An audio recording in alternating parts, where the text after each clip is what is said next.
Good evening. The meeting of the Monroe Township Board of Education will come to order. Please stand for the Pledge of Allegiance.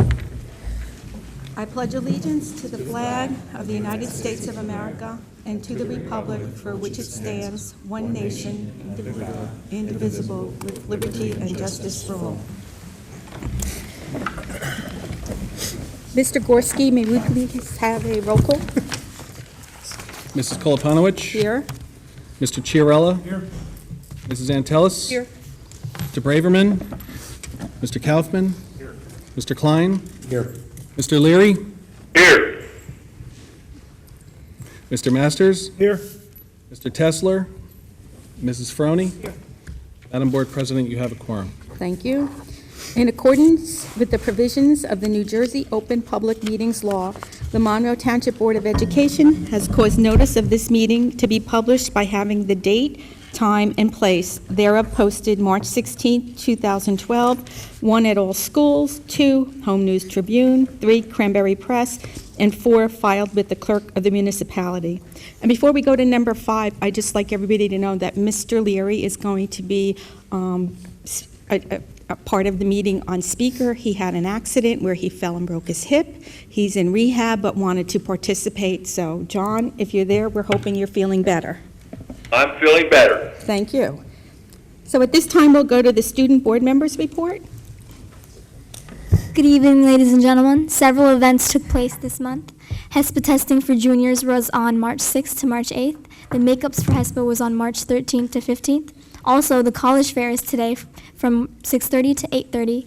Also, the event Mr. Monroe was on March 16th, where 6 seniors were competing against each other in several categories to win Mr. Monroe. Okay, and on that note, congrats to Jared Hussey. He's usually here manning the cameras, but I guess he's not here this evening, so congrats to him. Over the past week or two, we got a chance to participate with Dr. Gorman and Dr. Hamilton in a meeting that they cordially invited us to, and truly opened our perspective anyway, to like the different thoughts that not only them as a faculty had, but as a student body, and we truly got a lot to learn, student input on different things such as busing and how the student body would feel about the extra days that we have from not using any of the snow days and iPads and such. So yeah, I just want to thank you. Thank you guys again. Thank you. That's all, thanks. Okay, thank you. At this time, we will go to number 6, the presentation and adoption of the 2012-2013 school budget with Mr. Gorski. Good evening. Next to the agenda up front was a summary of comparative revenues illustrating the sources of revenues that support the entire school budget operations for the year compared to last year, and also a sheet of appropriations as required by the state of New Jersey minimum chart of accounts. And the only changes that were made to this budget as compared to the tentative budget that was previously introduced was that an appropriation line item for the PERS pension contribution that's required by the district was released by the state, and we had to add approximately $30,000 to that line item, and we felt comfortable transferring the money from a neighboring account for Social Security benefits, which was earlier projected to include staff that never materialized in the budget. Everything else remains the same. The size of the budget remains the same, as I'll read shortly in the resolution. The tax rate, as previously presented, remains the same, and it's an increase of 8.73 cents as compared to last year's increase, which was 18.66 cents, and that was after the municipal cut.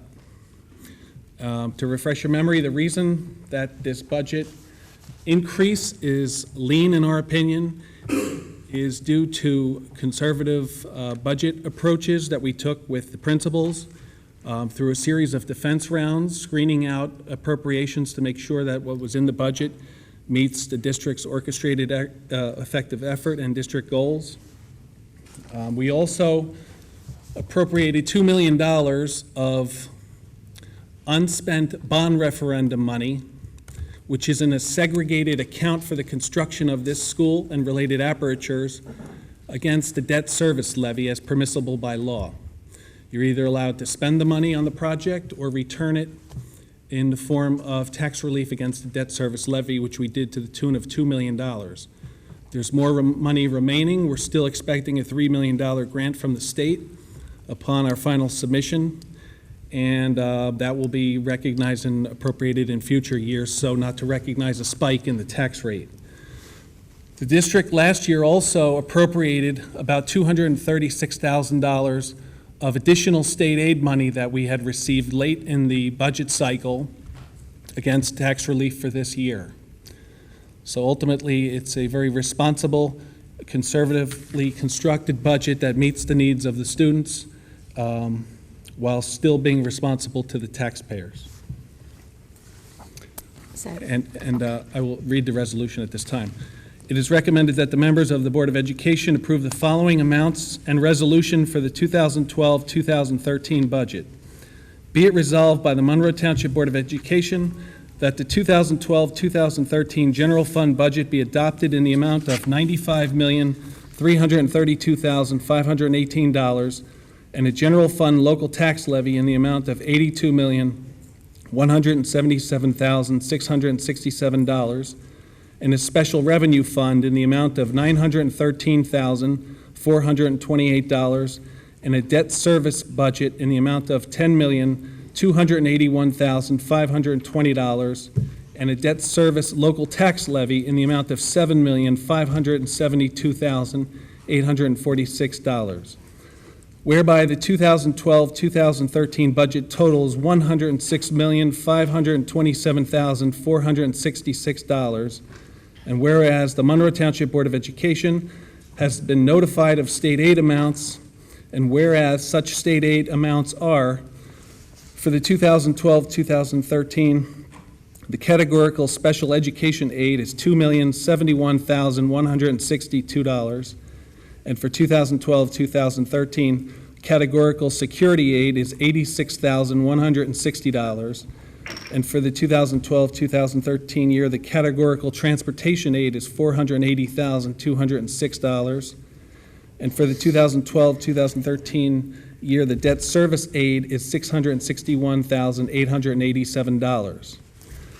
And whereas the Monroe Township Board of Education has estimated a state aid amount pursuant to application, and for the 2012-2013, the estimated extraordinary aid amount is $214,453.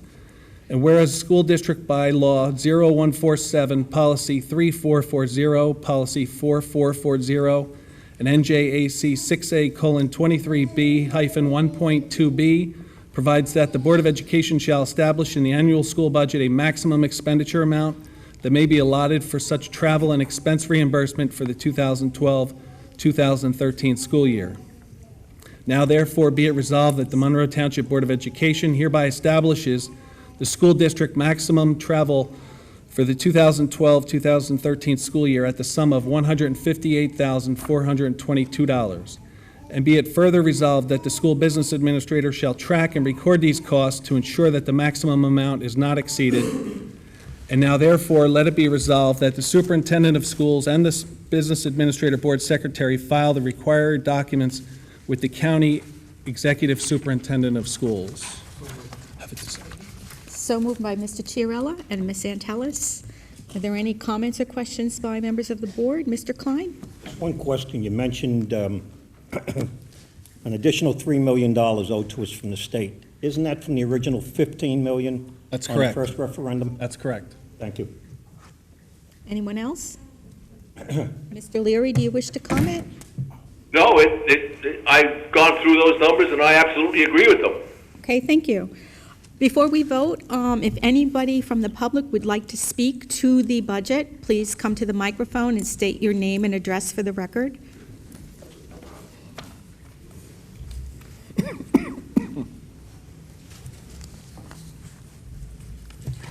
Good evening. My name is Richard Pitta, 8 Drake Avenue, Monroe. I just have a question here. We're going to adopt the budget before the public forum or the public meeting tonight.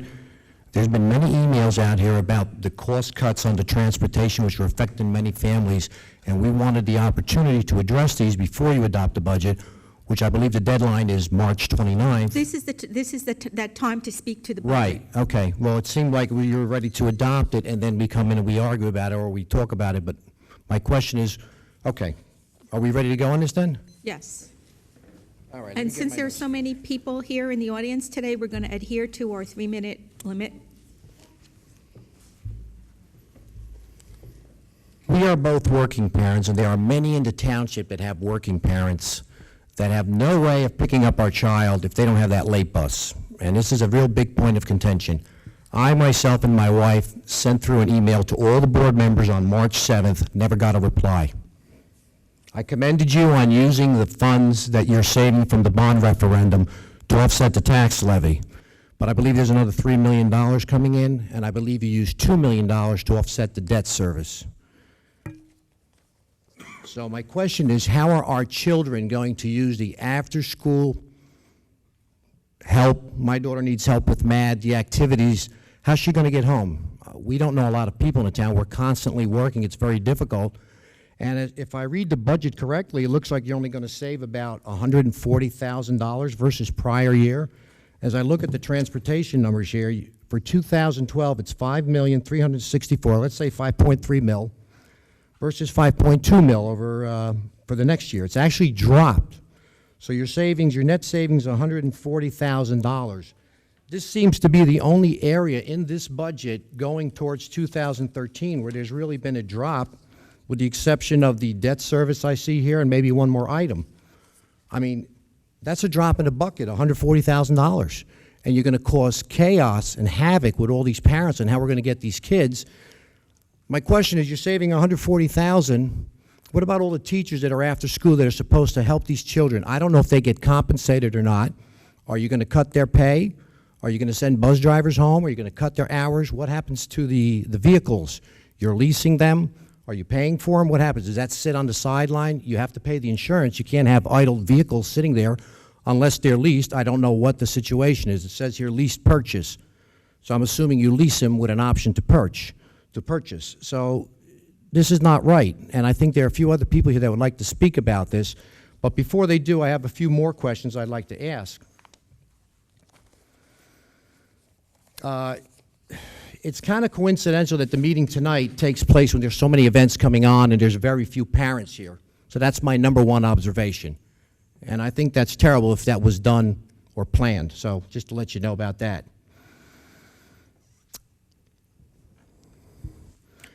I guess my first question here was, how did you come to the decision of knocking off the late buses? What was the protocol for that? What were the steps? Did anyone ask the parents, take a survey, how many kids are going to be affected? Because not every parent has one parent working. There's many here that have two parents working. So it's not fair to these children. Someone has to look at that.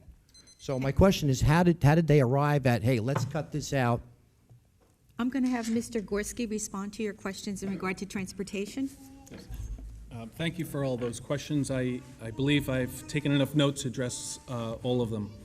Number one, for the last few years, our budget has been subject to review by the County Executive Superintendent of Schools and the County Executive Business Administrator. They're ultimately the authority that approves our budget. And we were reminded, Dr. Hamilton and I and John Leary, chairperson of the Finance Committee, last year, that our budget was approximately $13 million over what the state deems an adequacy budget.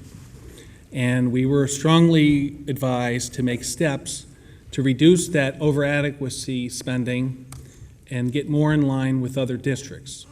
What was specifically recommended by the County Executive Business Administrator was to end the courtesy busing called the late runs, and also the previously eliminated zero-period transportation services that were cut last year and then subsequently reinstated when we had received an additional state aid award for that 1 year. Those monies have since been appropriated. So recognizing that this authority has recommended this for the last 4 years at least, and that these late runs have been on one or two phases of cuts for the last probably 5 years. Dr. Hamilton and I in the Finance Committee recommended that the transportation late run services and the previously cut zero period services be eliminated from the budget. This was first presented as an option in October when we began the preparation of the budget. It was presented at numerous Finance Committee meetings where the budget was discussed, and it was also discussed at the Budget Defense round, the Budget Steering Committee, where members of staff and the public participated in providing options and alternatives for the budget this year and in giving input into such. A figurative correction, the cost cut in aggregate for the zero period transportation services as well as the late run busing totals $450,000. That's what was cut for those two programs. And another point of clarification, if your child was to stay for basic skills or remedial help or TAG, Talented and Gifted program, there will still be busing available to them to take them home. Basic skills runs and TAG are still being maintained. So again, in summary, this was a strong recommendation from the department that approves our budget. They recommended that this will bring us in line with other districts throughout the county. I had someone from my office call every district in the county to confirm what aspects of courtesy busing they allow, and that's consistent with the county's representations. So I hope that addressed all of your questions. Not totally. Again, my question is how many children are going to be affected who were using the service that are now not going to be able to use it? How are they supposed to get home? What about their safety? If they're, I know what's going to happen. These kids are going to hang out here and wait. Something could happen to them, and you have an issue because there's going to be no choice. I mean, a zero period, at least for me, I don't know about other parents, it's probably easy to cut out because you can get up a little earlier, take your child, do whatever you have to do, but who gets out at 3 o'clock? Sometimes I work 22 hours a day, and my wife works as well, and she gets home at 7 o'clock at night. What does my daughter do? Does she not go to help classes? Does she then start failing her classes? Then she cannot take her literary, she's taking literary magazines. She has to cut that out now. Has anyone thought about that? And what are the numbers? How many children, did anyone really look at how many children were affected by this cut that will now not be able to use the late bus services because they don't exist? What we've had, and your 3 minutes are up, so we have to go to the rest of the public, but what we have found in other districts is that they have, other districts who have cut late-run buses have not found that there have been a loss of students in the after-school activities. That's fine with the other locations, but we're talking about Monroe. So if we speak about Monroe, we have to know what these numbers are. I don't think you can make a decision not knowing how it's going to affect people, and that's why I'm saying I think we should postpone the adoption of this budget until We can't postpone the Everybody. adoption of the budget. Is there anyone else from the public who wishes to speak? So then basically you're not going to address it. Is there any reason why anybody... We can't postpone, Okay. the budget needs to be adopted this any evening. reason why anyone did not respond to my email? Any of the board members, there was an email sent on March 7th addressing these issues. Don't tell me you didn't read your email because I worked in corporate America 17 years, so I know. And things can be changed. We know we can. There are always exceptions to be made. Why the transportation took the hit? Maybe it was the easiest thing. I don't know. I'm sure that there are other areas, but that's important to our children. This was, again, we adopted the tentative budget, I believe, March 1st. This issue was brought up with the Finance Committee last week. The Finance Committee agreed to continue with the cuts for late period busing, and today we have the So basically what you're saying is even though we're here to discuss our concerns, it's of no concern. You're just going to adopt the budget. Is that what I'm hearing? We'll listen to what everybody says, and then we'll have a vote. Because this is not the way to do it here. This is not a democracy. I mean, this is not the way to do it. Just, Sir, hey, you're going to hear me, and then... This is the final budget adoption. This Oh, I began in understand. October, and as board president said, we need to end this, One more segment quick now so that question. others can be We Was this need to- published in the paper? of course, as required by law. Well, I saw the monies that you were putting back for the tax levy, and the 3 million and all that, but I didn't see anything about cutting transportation. No mention whatsoever. We've been that- talking about it at board meetings for the last. No, but it wasn't in the paper. I believe you have to publish everything in the paper. I'm not Everything new at was this. I've advertised come as from other required by law townships. in the paper, that's a fact. Okay, I'll have to find out which paper it is, but I Is there- suggest that you hold the adoption of the budget. We can't hold the adoption No, of the I think budget you by can. There law. has to be a way. I don't know what way there is, but I'll find out. I'll tell you that. I can find out. Is there anyone else from the public who wishes to speak? Hi, Liz Brewster, 29 Spruce Meadows Drive. I was on the Budget Steering Committee, and my question, Mike, for you is, I gave information to your office about, and you guys said you called. Now, it didn't say in these districts, like, I couldn't find a district that didn't have some sort of busing when I looked around, because when I brought the information back to the PTAs, they were like, oh, I work in this district and we have busing, and I work in this district. So I did do research, and I couldn't find anywhere where there were any towns, East Brunswick, South Brunswick, I gave the information, you saw it. I did not call to see what they were doing about it. My question is, did we look, is there a way that, yes, we can adopt this, maybe take it out of the budget, but can we get like I know South Brunswick does a pay-to-ride system that works really wonderful. You're shaking your head? Oh, I'm sorry. Something along those lines, so we can make a compromise, that we can move forward with this over adequacy, but we can provide transportation for those who need it, but maybe for a pay-to-ride. And I understand, I was speaking to somebody from South Brunswick, and I don't know how many of these districts do that. I don't know whether they just offer it flat out, or we can provide, maybe if we have a 5:15 or a 6:15 run, a zero period, maybe we can make a compromise and not get it be black and white, like maybe not all or nothing. And I was watching the Board of Ed. That's one comment that you can answer, but let me just get my two questions out.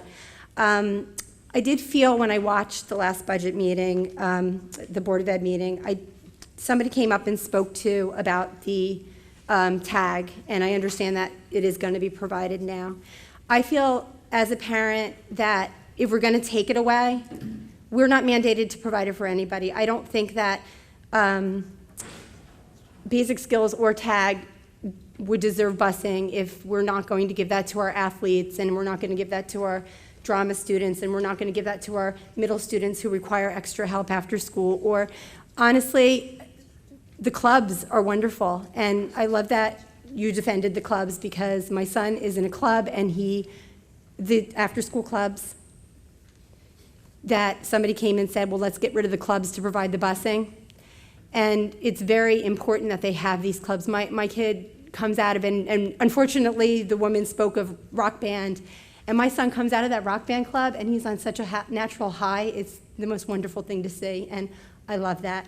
And I would just love to see if we can make a compromise. Like, maybe if we need to pass the budget and take it out, is there a way we can be creative, that we can come up for a way to do this? Okay, thank you. We'll take that into consideration.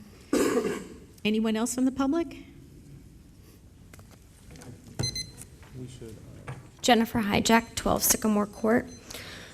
We all want our children to be happy, independent, and thrive in their environment. The variety of clubs and sports offered through the district enables students the opportunity to explore and determine where their interests lie. The students gain self-confidence and a sense of belonging. Excluding students who cannot arrange their own transportation makes these students become dependent and diminishes their sense of individuality and personal preferences.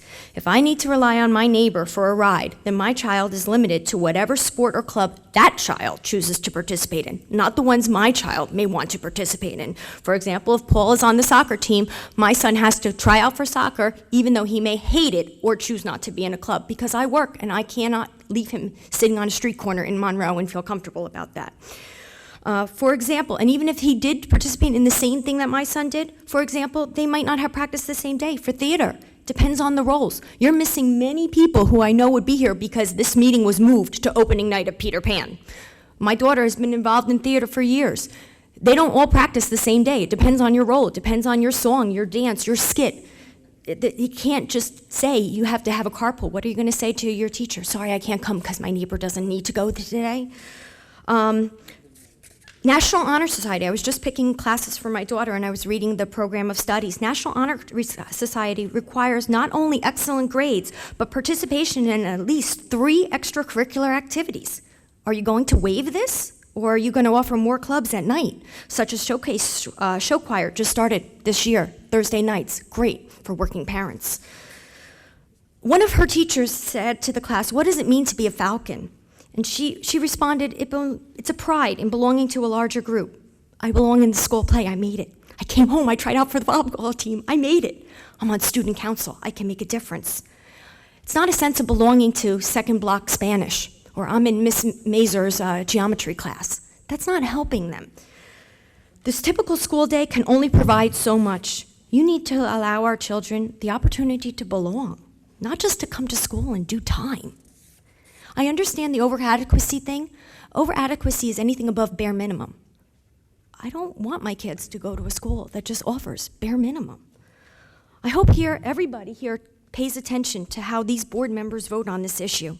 Their votes today will greatly affect my vote and hopefully all of your votes in the future. We will see if they really put our kids first. All of our kids, not just the ones who are lucky enough to have stay-at-home parents. In the Sentinel on the 8th, it was quoted that this budget is one that we are extremely proud of. It reflects that we believe our sentiments will keep the students first.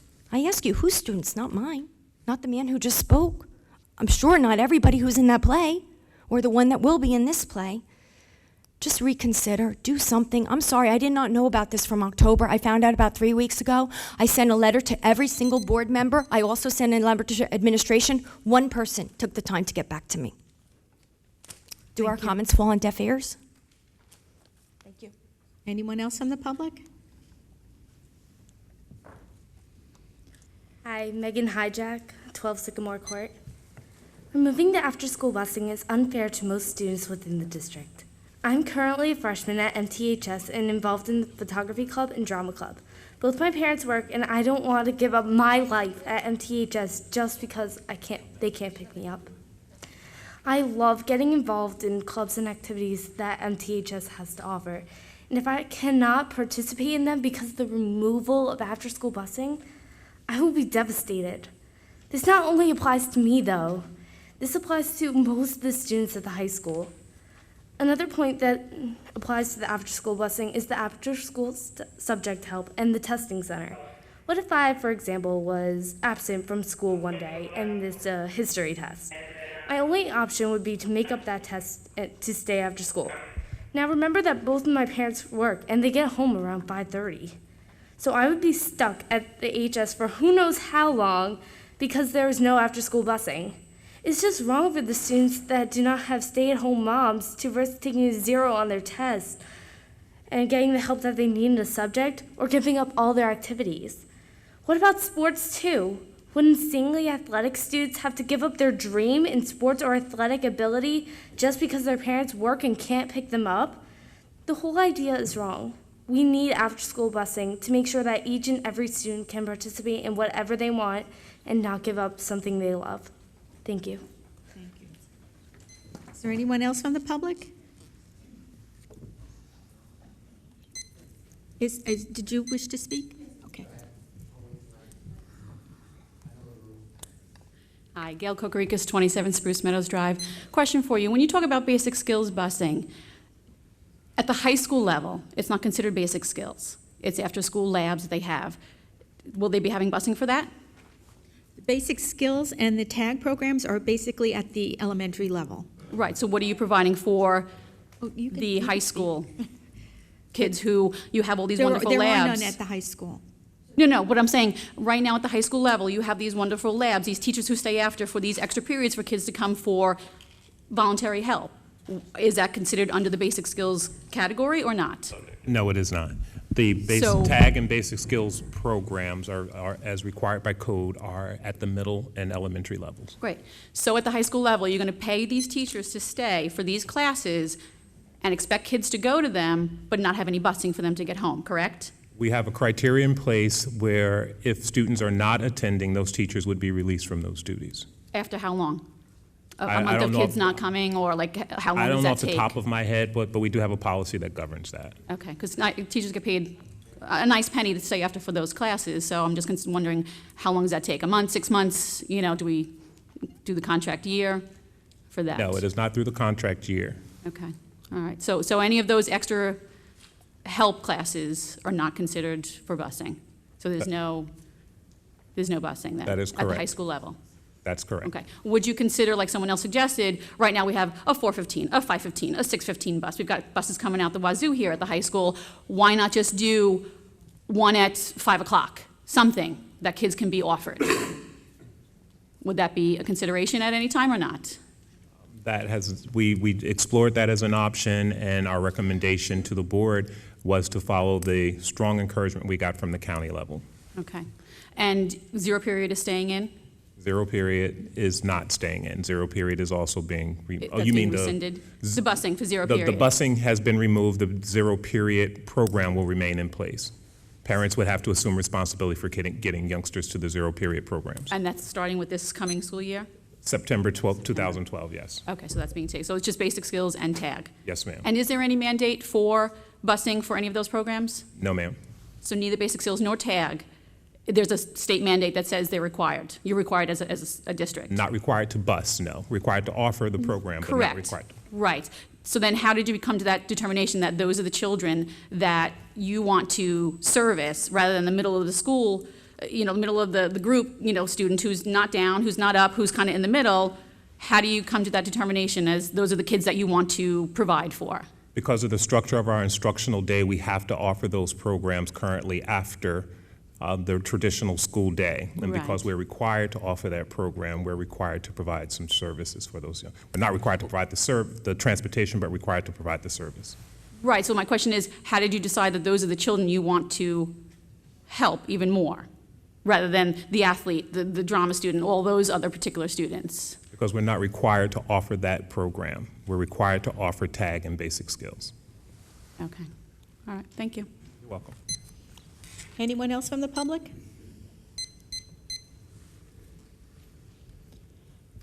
Good evening, Chrissy Skirby, 8 Seminole Court.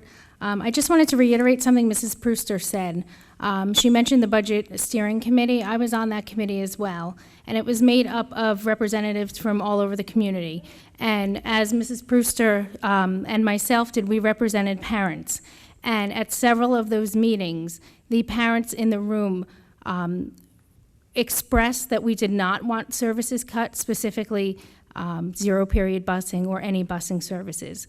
We were asked at those meetings to go back to our parent groups and to do some research and to find out what our parents wanted. We came back at the last budget meeting and we reported that parents felt very strongly about the busing services. It's very disappointing that that was not listened to or considered. You have a room full of parents tonight that came out, and again, you're not listening. I understand the adequacy. We're an above adequate district. We should be proud of that. We're trying to get to be like a West Windsor, Plainsboro, Princeton. We're not trying to get to be a below adequate district. I really ask that you please reconsider this for our children's sake. Thank you. Anyone else from the public?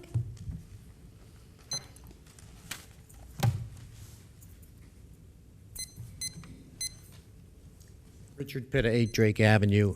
The $3 million, where's that going to go when it does come in, those from the state? The $3 million is part of a Section 15 grant that the state awarded us for the construction of the school to offset taxpayer costs. And that money's required by law to go back for tax relief against the debt service levy or to be spent specifically on the construction or apertures related to the school. Strictly those two items? That's it. You Required could by not law, say, one I'd or like the to other. take $400,000 and bring those transportation items back? Absolutely not. Okay. It's either spend it on the project that was voted on by the residents, or return it for tax relief against the very debt service levy that raised the money. Okay, I mean, I'm not trying to be antagonistic here. I mean, I've been here 12 years, and you guys have done a tremendous job. But on this one, it's wrong. It's not right. And in just reading what Mr. Kenneth Hamilton said here in the paper, that, it keeps students first. This is not keeping students first. On this one, you're absolutely wrong. And the fact that, we're going to offer these still for the tag and the basic skills, which are not mandatory or mandated, that's kind of like you're being selective here. And I don't think that that's fair at all, because it's either for everyone or it's for no one. That's how it should be. Thank you.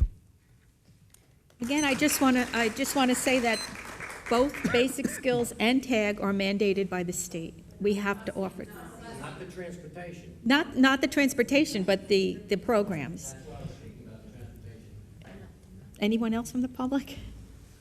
Mayo, 48 Linwood Drive. You said that we're 13 million over adequacy, and the county executive recommended we eliminate these busing. Can you explain to me how that affects our adequacy and what that affects? Because I'm not quite following the money. Mr. Gorski? We are, as a district, subject to a very detailed efficiency review every year when we submit the budget. It takes into consideration administrative costs, per pupil costs, and one of the figures that's most highlighted is the amount that the district is over adequacy. That's the bar that's set by the state to determine how much you're spending and how much it's above what the state considered a base model. And ours is one of the highest districts above adequacy from last year's numbers in the county.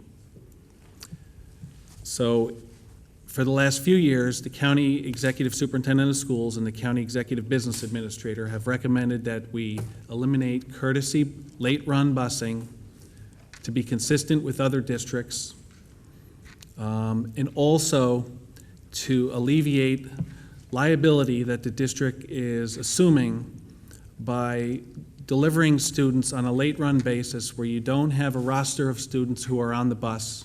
You don't know where the students are supposed to be delivered. You don't know if you're taking them home to the right place. And ultimately, the courts have found that the district is liable for those students.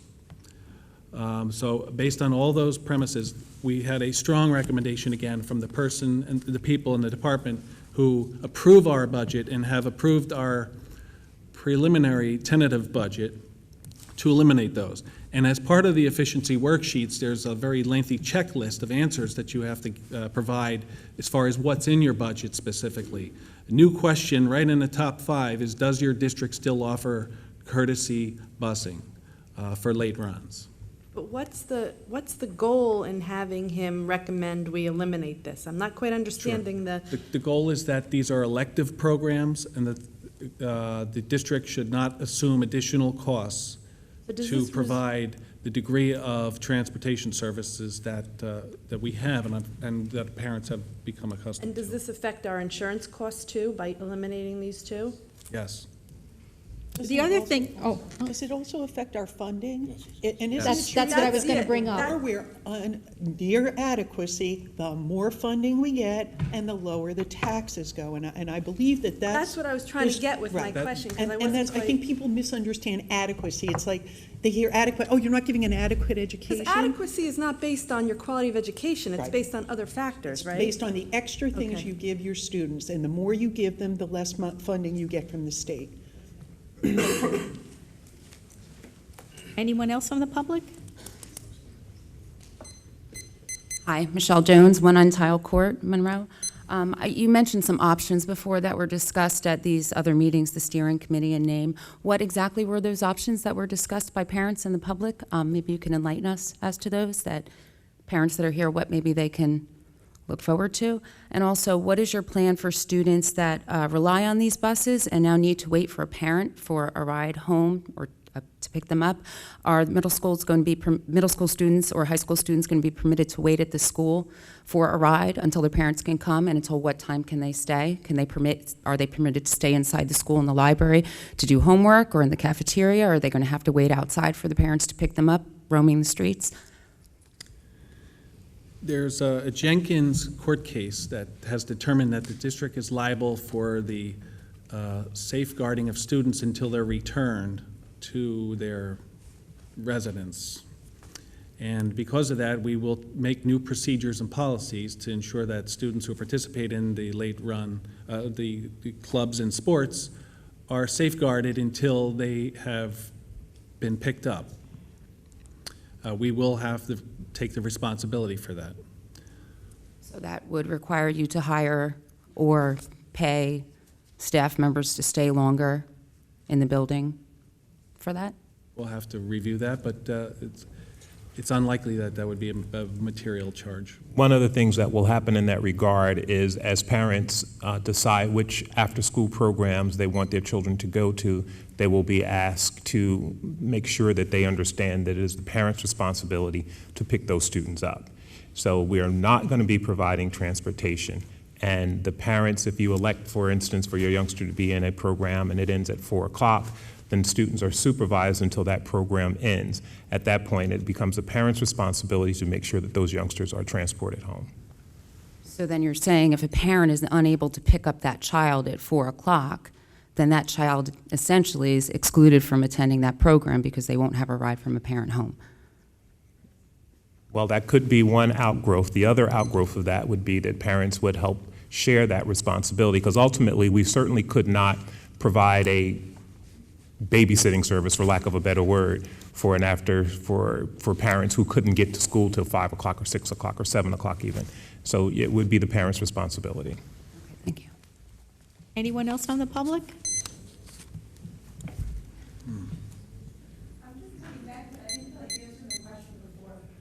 Directly was, when I did my research and Can you you said please somebody- give your name and Liz address again? Thank Brewster, 29 Spruce Meadows Drive, Part 2.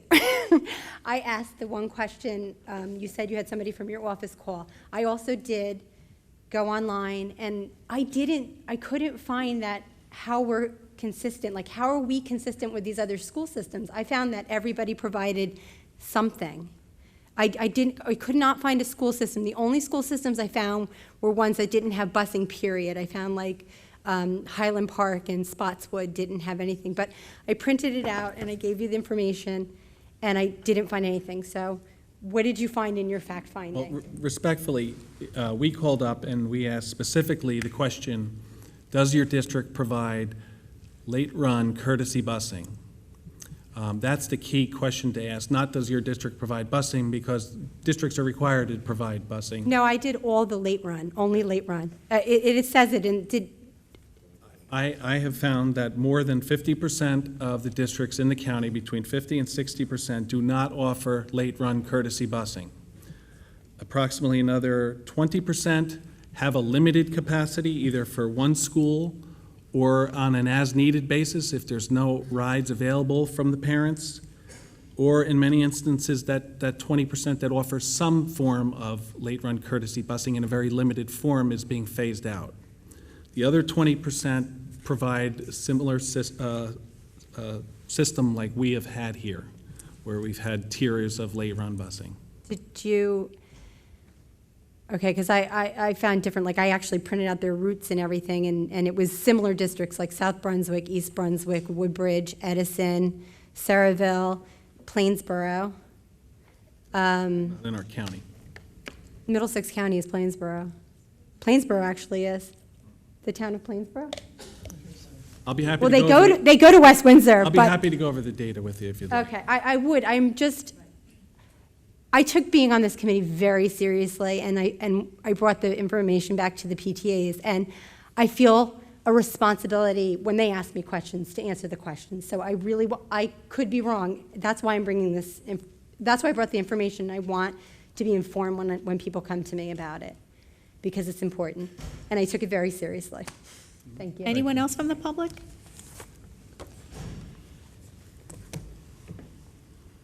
Just to clarify what you're saying, Please for the state your name and address. Jennifer Hijack, 12 Sycamore Court, for the children who will not have a ride arranged, and to say we can arrange with neighbors, it's a reciprocal thing. Monday through Friday I work. I can't reciprocate unless for some reason you start to offer nightclubs or weekend sport clubs activities for colleges. Don't they want a well-rounded student on their applications? Will they consider the fact that I work and I'm sending my child to Wall Township to Good Sports to play on their travel volleyball team because it's on the weekends, or I'm paying my daughter to go to Kids on Stage, which is a travel theater company, which is available on the weekends? Do they consider that extracurricular, or no, it has to be in the school? Because if the school is only offering stuff right after school, there's a whole percentage of children who are going to be excluded, and I cannot reciprocate with my neighbor, so I'm becoming very dependent on her, hoping that she's going to have the same interests her child has as my child, which I don't think will happen. Also, for the high school kids, obviously, they're old enough. My daughter could probably walk to the library if she so chooses. I'm sure she has friends who walk to Stop and Shop. I don't feel comfortable with that, but I guess I would cross my fingers and pray that nothing happens to her on the walk to the library until I can get there. My biggest fear is my son. My son will not have the opportunities as he is younger. He's going to be entering the middle school soon. I don't think those middle school teachers allow them to walk off property on their own. I hope they rescind that, because I would like him to be able to walk to the library and wait rather than just sit home and come home on a bus and play video games until I get home. The BASC program, which is the after-school care program my child currently attends, my son who's at Woodland now, I know that there's talk about changing it and maybe Board of Ed taking it over. If they do in fact do that, could you please consider having the BASC program at the middle school level actually housed in the middle school, so then those middle school children could return to their program after their club is over? Right now, those children who are middle school children who are attending the BASC program get shipped on a bus to one of the other elementary schools. If in fact we are without busing for our after-school clubs, could we move that program to be housed actually in the middle school, so that that's an option? Us working parents, we could pay for our children to belong to that after-school babysitting service, so to speak, so that they can participate. And as you were saying about the after-school clubs, extra help. The average child who is not identified as being top-notch tag, the average child who is not identified as being basic skills, at the high school level, if they're having trouble, we were told at back to school night as parents, if your child is absent, they must go. It's to their best interest that they go to this math lab. That's how they address the needs of children who need a little extra help in math. They don't have basic skills math in high school. They go to a math lab, or they go to a science lab where a teacher explains to them what they missed if they were absent, because they say one absent day is like 2 classes that you missed. So they're encouraging that. And to make up a test, you have to go to the testing center. Otherwise, you get a 0. They don't make up a test in school time. So those are things to consider. Did you want to respond, Mr.? With respect to your question about the location of BASC, if the district should decide to continue with its initiative to bring the BASC program in-house, the reason that BASC is not currently at the middle school is because BASC doesn't have a license issued to be in that school, as they're a private organization. We wouldn't need such, so we could consider that. Can you speak into the microphone?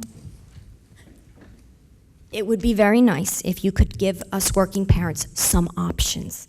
Pay to ride, like South Brunswick offers. I'd be more than willing to pay to give my children the experience that one child of mine has had the opportunity to have, and I've seen such growth in her, and I'm so excited for everything she can do.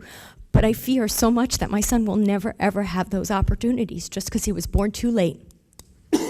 So give us some options. Pay to ride, limited busing, BASC at least. High school kids, cross your fingers, go to Starbucks, buy Stop and Shop, hope you don't get hit by a car, and I'll pick you up when I can. But to tell her not to participate, I can't do that. Thank you. Anyone else from the public wish to speak to the budget? Is there anything new that you have to add? Of the student Could you please population in the state high your school, name and- Richard Pitt, 8 Drake Avenue. Of the student population in the high school, how many students will be affected by this? Does anybody know that number? We don't know that number because the number of students who attend programs, it varies from not just program to program or week to week, even day to day, which is part of the hazards of courtesy busing. So a student may stay after today for one club and not be here tomorrow, so it's very hard to ascertain the absolute number that you've asked for now.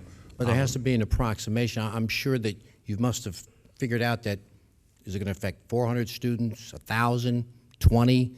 Someone has to have a number on that, because I don't think you can make a valid decision without really knowing how it would affect and how many it would affect. And then you could go back to the county and say, this doesn't work for us, because you can't have a cookie cutter all the time.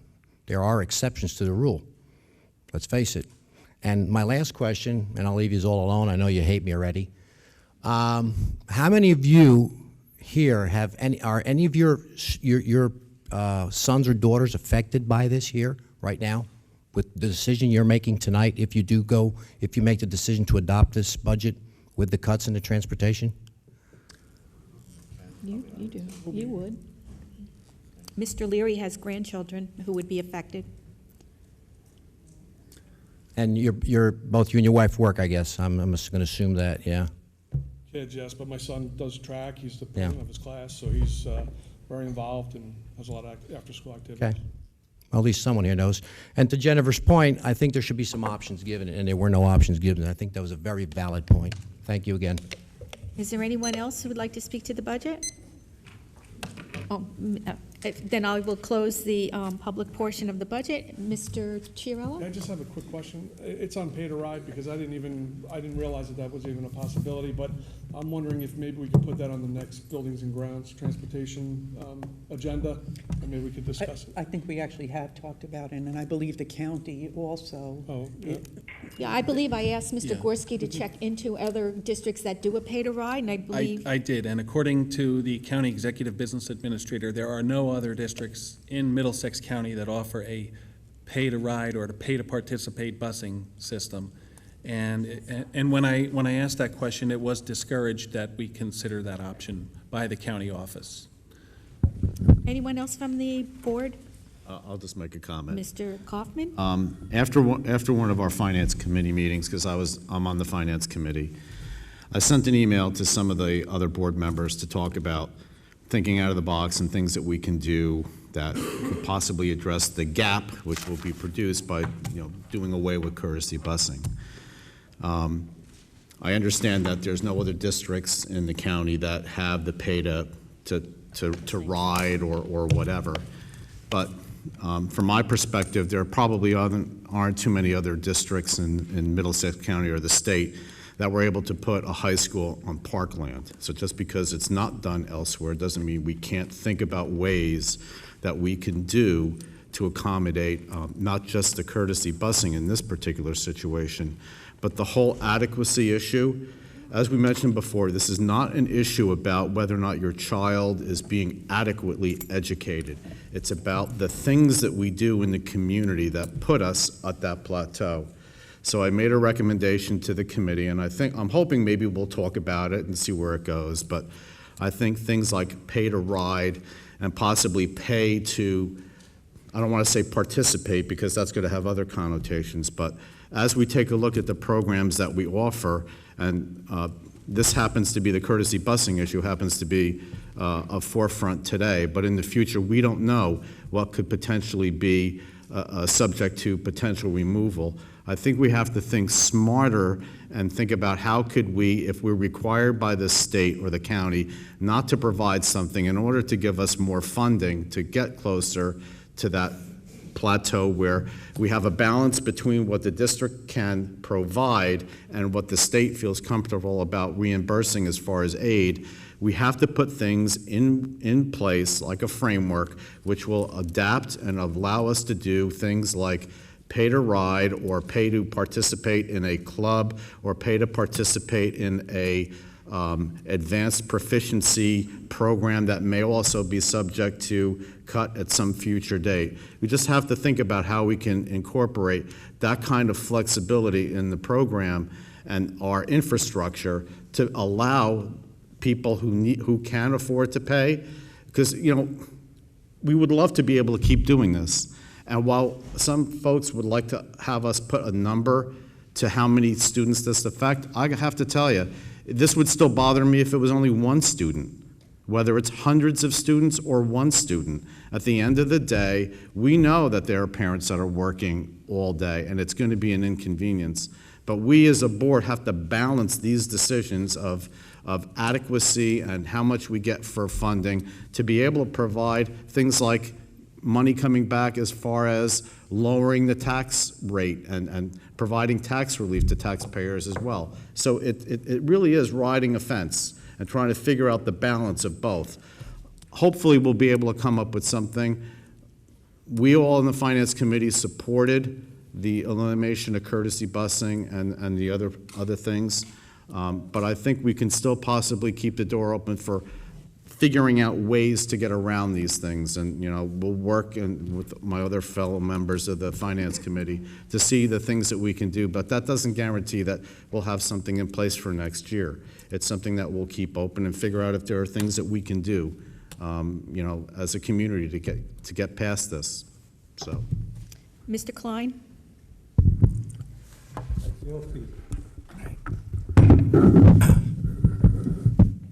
Our students and our parents have to suffer because of the state.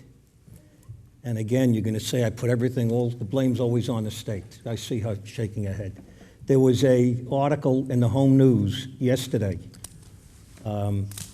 Governor Christie gave a speech, and in his new budget, he's turning over something like, I think it was $20 million to go towards continued education, college, for the inner city poor children. The reason why I brought this up is one of the things he said was that you have to understand, and I'm quoting the governor now, you have to understand that the parents of these children are working 2, 3, and 4 jobs to keep their heads above water. Where's his head? Let him come to Monroe. Let him come to the suburbs where both parents have to work, and in some cases it's 3 jobs. Yet something like this is over adequacy. I'm sick about it. And something else that I was going to say later on is, you know what my stance has been, those of you that have either watched it on 28. Mr. Klein, can you hold that statement till later? Only because Ms. Ferroni has to leave to go to, is it something to do with the budget? I'm done. Because she has to go to Jamesburg to vote on Jamesburg's budget. You're going to go to Lucky Jamesburg? girl. Okay, go ahead. So, I we'll yield my time for her. definitely we'll let him bring back as soon as, you can speak as soon as we No, I finish forgot the already. vote. It's okay. All right? I got short So we'll have a roll call? Ms. Antelis? Yes. Mr. Braverman? Mr. Chiarella? Yes. Mrs. Ferroni? Yes. Mr. Kaufman? Yes. Mr. Klein? Yes. Mr. Leary? Yes. Ooh, that was Mr. Masters? Yes. Even I heard him. Mrs. Koloponowicz? Yes. Madam Board President, resolution for the 2012-2013 budget passes. Thank you. Mr. Klein, would you like to finish your comment? Where did I leave off? Can I start over again? No. No, my point is that they contradict themselves, and exactly what you said is true. Why do we have after-school activities if we can't get the kids home? But then we get penalized by the state, and they're giving us nothing. And I heard the young lady mention East Brunswick. When you see how much money they get, Old Bridge, how much money they get, I don't want to cut the busing. I think it's the worst thing to do. We have no choice. What I would like to see is perhaps some of the PTAs get together. If I may ask a question, am I to believe that after-school busing would be separate buses for each school, or is it basically just middle school and high school? Mr. I believe Gorski? it's separate buses. For all schools? You can't afford it. What I would like to see is perhaps the PTAs get together and see about contacting these transportation companies. And if we cannot get paid a ride, perhaps you could start your own. What I would like to see is we have no choice with the budget at this point because we have a specific date that the budget has to be in. Allow us on the Finance Committee and the other committees to discuss possibly other ways that we may be able to get around it. I don't know what else to say. We are penalized for doing the right thing, and that's what hurts. I feel for you, I agree with you, but I think at this point we have no choice. I'm sorry. Okay, thank you, Mr. Klein. At this time, we'll go to number 7, the revised public meeting schedule approval for April and May 2012. Is there a motion and a second? So moved. Ms. Antelis and Mr. Kaufman. In case I don't know if there's a list out there. The Wednesday, April 18th, 2012 meeting will now be moved to Wednesday, April 25th, 2012. The May 9th, 2012 meeting will stay May 9th, 2012, It should have been our reorganization meeting, but because we voted to not vote on the budget and have the candidates elected in November, the organizational meeting will be moved to January. So is there any comments or questions from the board? Then roll call. Oh, Mr. Kaufman? To address some residents' concern earlier about the dates and when the meetings are scheduled. They're marked. What do you need to go here? There you go. A little earlier, a resident addressed a concern about, board meetings and the dates of when they're scheduled and, what dates we pick. The board picks their dates pretty well in advance, so we pick our dates in advance of a lot of other things. That doesn't stop other organizations from planning around the same time. So we plan our things pretty far out, just so that everybody's clear about that. Mr. Chiarella? What was it? The April 18th meeting was moved to what? Wednesday, April 25th. And May 9th will stay May 9th. Okay, we'll have a roll call. It is recommended that the members of the Monroe Township Board of Education approve moving the April 18th public board meeting to Wednesday, April 25th at 7 p.m. and acknowledge that the May 9th meeting will no longer be the organization meeting. Okay, and that was moved by Ms. Antelis and second by Mr. Kaufman. Roll call. Ms. Antelis? Yes. Mr. Chiarella? Yes. Mrs. Ferroni? Mr. Kaufman? Yes. Mr. Klein? Yes. Mr. Leary? Yes. Mr. Masters? Yes. Mrs. Koloponowicz? Yes. Madam Board President, motion passes. Thank you. Number 8, public meeting schedule approval, June 2012 through January 2013. Again, May, we would have been doing our reorganization meeting, but because we're not doing it to October, we now had to have meetings scheduled from May through January of 2013. Mr. Klein, second by Mr. Kaufman. Do you want to read the motion? Therefore, it is recommended that members of the Monroe Township Board of Education approve the public meeting schedule for June 2012 through January 2013, making notice that January 3rd, 2013 is the new organization meeting. Is there any comments or questions by board members? Then we will. 3rd? January 3rd. Roll call, Mr. Gorski? Ms. Antelis? Yes. Mr. Chiarella? Yes. Mr. Kaufman? Yes. Mr. Klein? Yes. Mr. Leary? Yes. Mr. Masters? Yes. Mrs. Koloponowicz? Yes. Madam Board President, motion passes. We will now go to the public forum. Anyone who wishes to speak to the agenda, please come to the microphone and state your name and address for the record. Michelle? Michelle Arminio, 9 Nathaniel Street.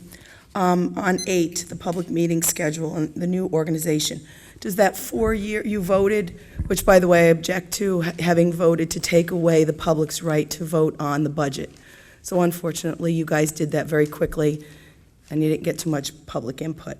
But my question is that's a 4-year, you voted for that and it's 4 years. I guess it's like a test case. So when does the 4 years start, 2013 or 2012, as of the time you voted for it?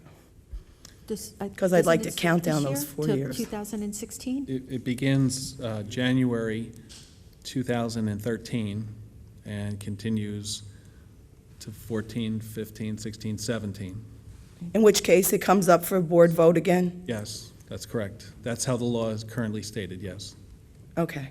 So again, unfortunately, and I made a statement prior to that vote, the meeting before, that the legislation was pending, and that I objected to any vote on either legislatures or the board taking away the public's right to vote on budgets and financial issues. And I'm sorry that some of you voted, and I applaud those of you who voted against it. Thank you. Is there anyone else from the public?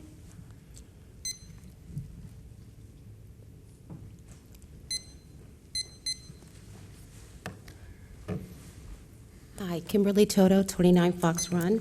The Light It Up Blue campaign is a way to shine a light on autism awareness. April 2nd is World Autism Awareness Day, and in honor of that day, students, staff, Transportation and administration should be wearing blue, which has been approved by Dr. Hamilton. Thank you. Mayor Pucci is doing a proclamation for World Autism Awareness Day at the council meeting on April 2nd. He has approved the Light It Up Blue campaign and is allowing blue ribbons to be put around the trees along Municipal Way in the Rec Center. The mayor of Jamesburg has agreed as well, and blue ribbons will be placed along Railroad Ave. Learning Academy is on board as well, and blue ribbons will be placed at all Monroe school entryways as well as trees. So you can all show your support by wearing blue or lighting your house up blue for the month of April. Thanks. Thank you. Anyone else on the public? Okay, seeing no one, we will go to the approval of the minutes for the public meeting January 18, 2012. So moved. Second. Ms. Antelis, Mr. Klein, any comments or questions? All in favor? Opposed? Abstentions? No one. Closed session for January 18, 2012. So moved. Mr. Second. Klein, Ms. Antelis, all in favor? Aye. Opposed? Abstentions? The public meeting of February 15, 2012. So moved. Ms. Antelis, Second. Mr. Masters, all in favor? Aye. Opposed? Abstentions? Mr. Klein is abstained. And Mr. Chiarella? So noted. I think I was. The closed session of February 15, 2012. So moved. Ms. Antelis, Second. Mr. Masters, all in favor? Aye. Opposed? Abstentions? Mr. Klein again. Hold on. And Mr. Chiarella. So noted. Mike, go back to that last motion. What was the count on the last minute? On the public meeting, February 15? I don't know if there were enough votes to pass it. That's what I'm checking.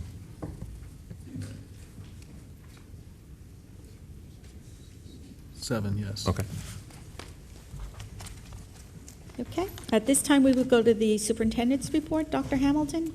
Before I begin my report, I'm going to ask Mr. Goodall, the principal of the high school, if he would come up. I asked Mr. Goodall to just follow up a meeting before last. We had a few students come and speak in reference to their exposure to AP courses, and I asked Mr. Goodall to just provide us with a brief update on the follow-up to that meeting.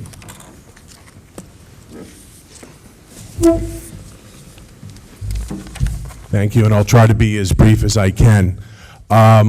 I got word a couple of meetings ago that some of our high-achieving students in the building came to express some concerns about how we schedule the building and some of the course offerings and progression in those course offerings may prohibit them from getting into the most competitive schools that are out there. Those are the Harvards, the MITs, the Stanfords.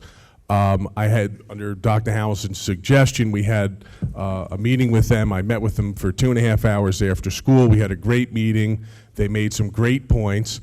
And I also gave them information that they were not aware of where we've come as a district and some of the things that are put in place to ensure that they're very successful in the courses when they're taking AP courses here. They're making those comments based on some of their peers from other schools, and they may operate a little bit differently at other schools. And we feel very strongly that in the last 10 years, we've come a long way, especially in AP offerings. For those of you in the audience who don't know what AP classes are, they're the most rigorous courses that we offer here in the high school. They are at a college pace. In many instances, students who take these AP courses get college credits when they attend certain universities. We mandated to improve the rigor of these classes that every AP course culminates in the AP exam. In the past few years, since 2005, 2006, you see we offered 11 AP courses, and now this year we currently offer 21 AP courses. All of those courses have been reviewed by the AP audit process and approved. You submit your course syllabus and they have to be approved by AP in order for the kids to get credit for those classes. The board was also gracious and supportive enough to provide the funds to mandate and pay for the AP exams. So in 2005, we only had 73 students participate in taking AP exams. And last year, we had 323, and I know that number is significantly higher this year. Those are the current AP course offerings, and besides the traditional AP courses that most high schools offer in physics and chem and biology, we also offer in different other interest areas in world languages, in studio art, music theory, art history, European history, psychology, computer science, and we're in the early stages of offering Italian AP. So that goes across to give opportunities to all of our students to be involved in these rigorous classes.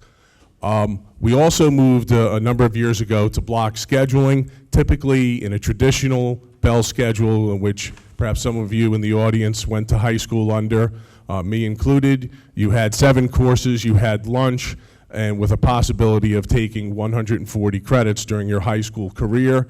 Under our new AB block schedule, which is not that new anymore, we've been doing it for a number of years, you can actually take 160 credit opportunities. So those were more opportunities for our students now to take those AP or other elective courses.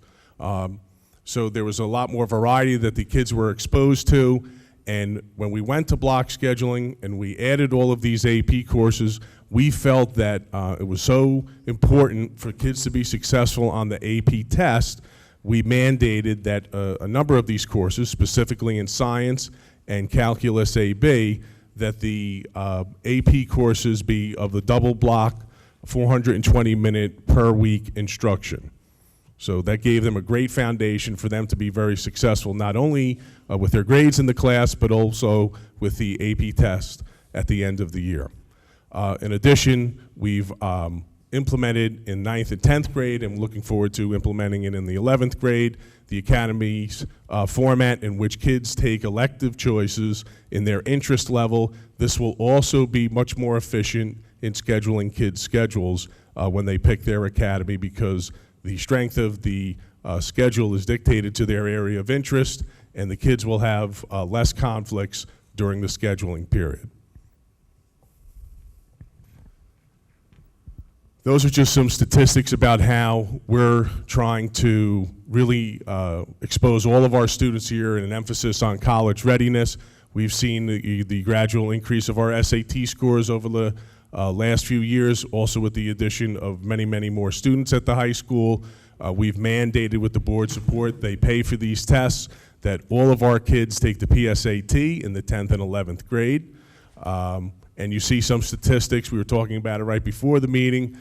Even during a poor economic climate, you see an increase in our students who are attending 4-year institutions, and then the additional 25% going to the 2-year college. So we have an 88% attendance at some sort of college or university. Those were statistics from last year's graduates.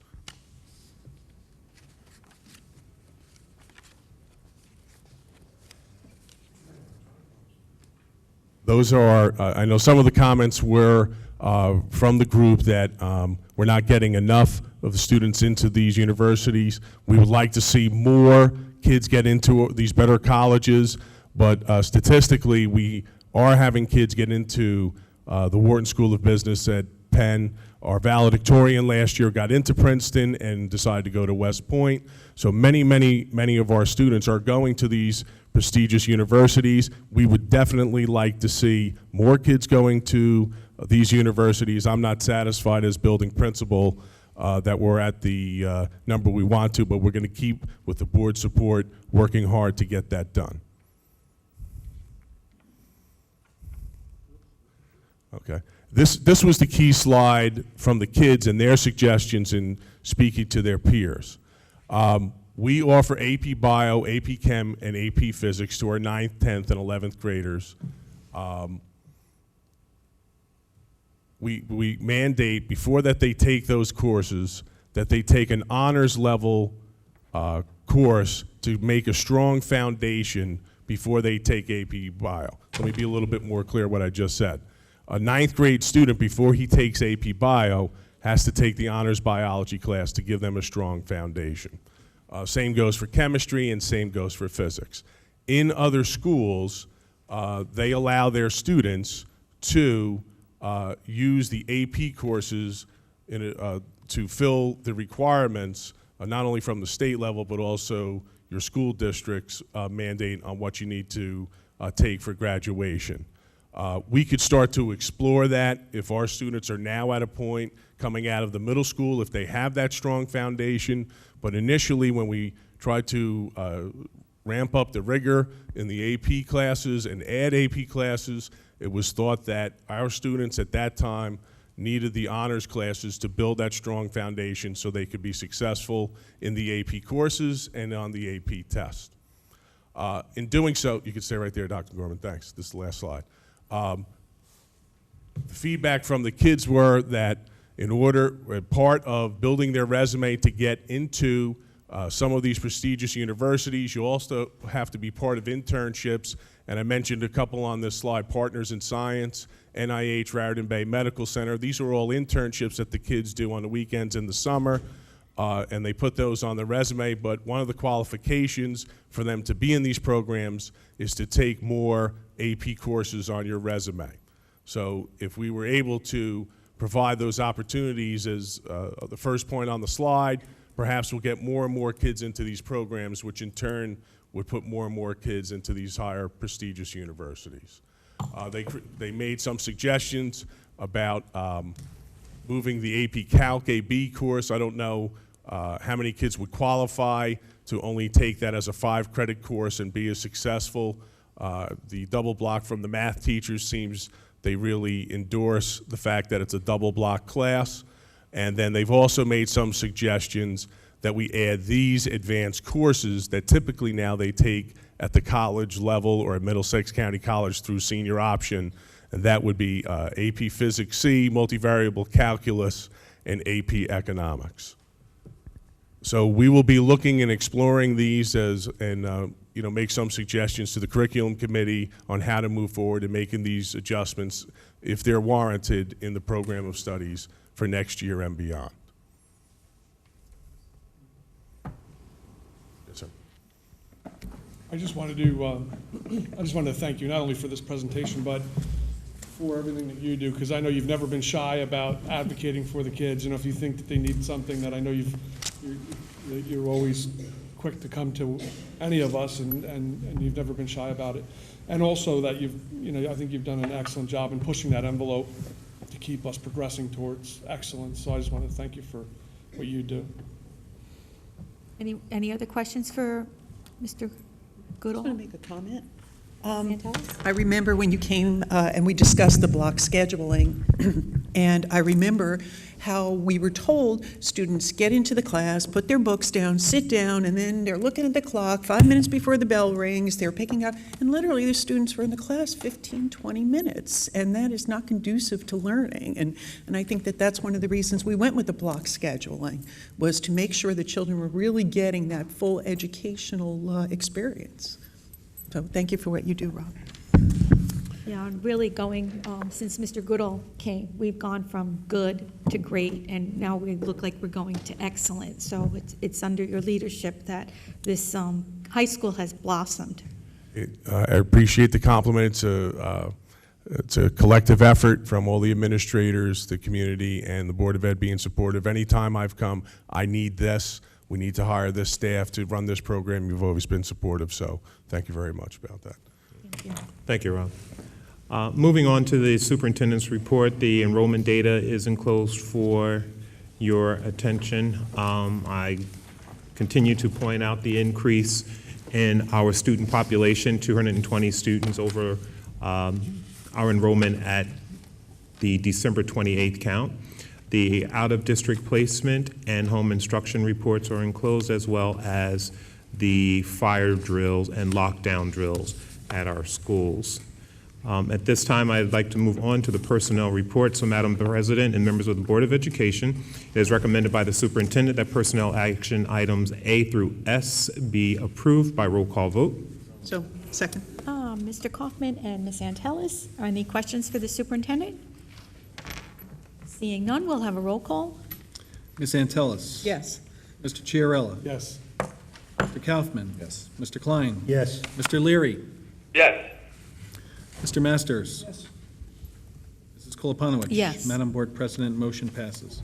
And last item under the superintendent's report is the board action items. Madam President and members of the Board of Education, it is recommended by the superintendent that board action items A through K be approved by roll call vote.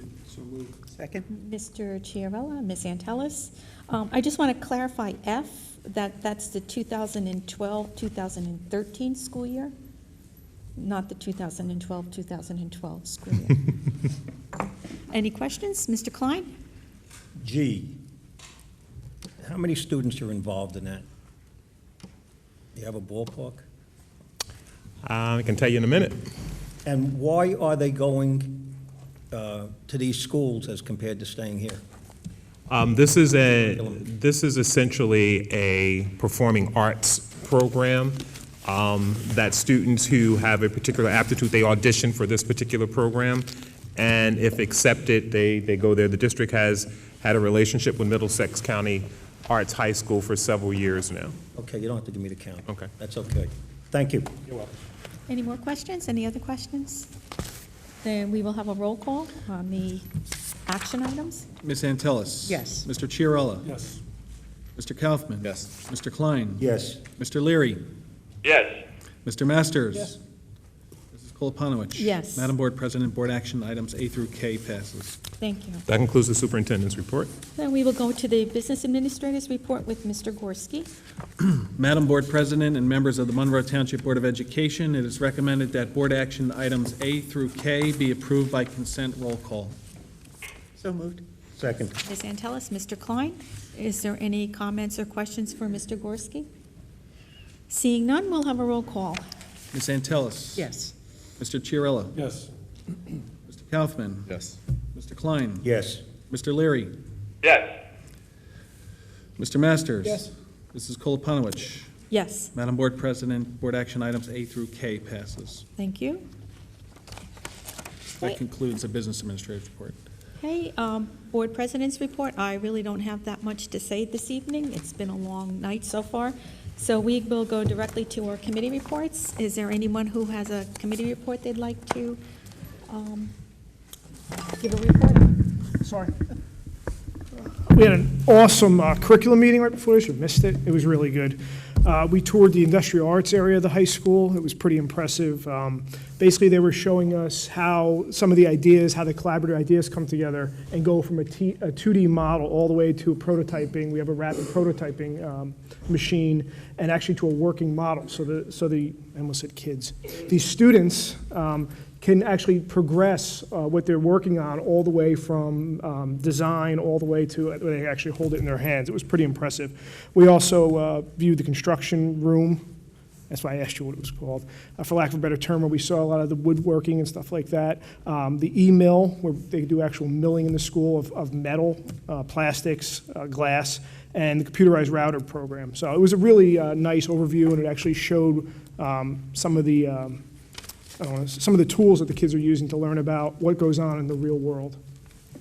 And I believe it was mentioned that this was our high school is one of the very few high schools in the United States that has this program for our students, so they have a step up against anybody else who wants to do the same kind of engineering that we're already ahead of the curve with.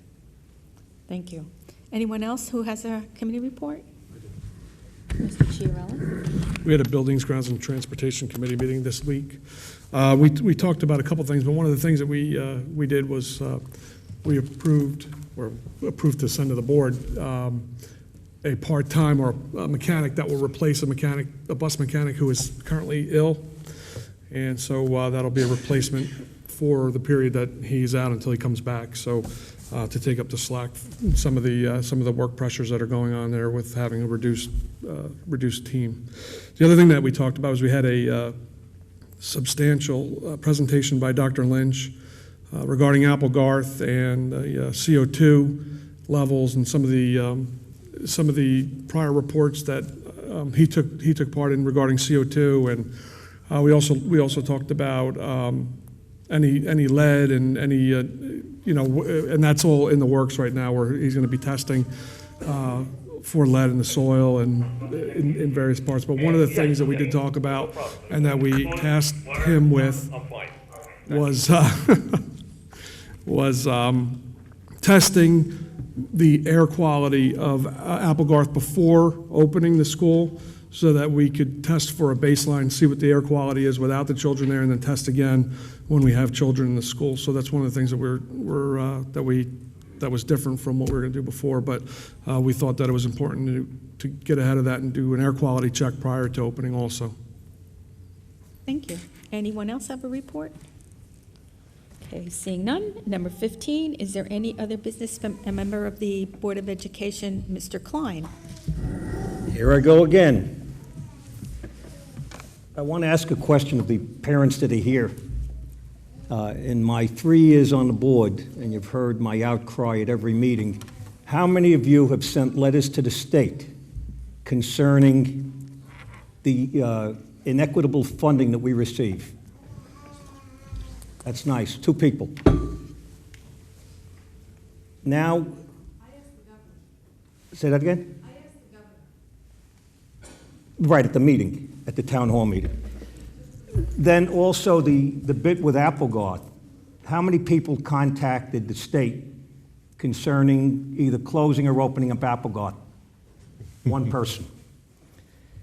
Don't you think it's about time that the PTOs and the parents tell the state, and I'm talking about the acting chancellor of New Jersey Department of Education, Christopher Surf, and Governor Christie, that we've had enough of being underfinanced.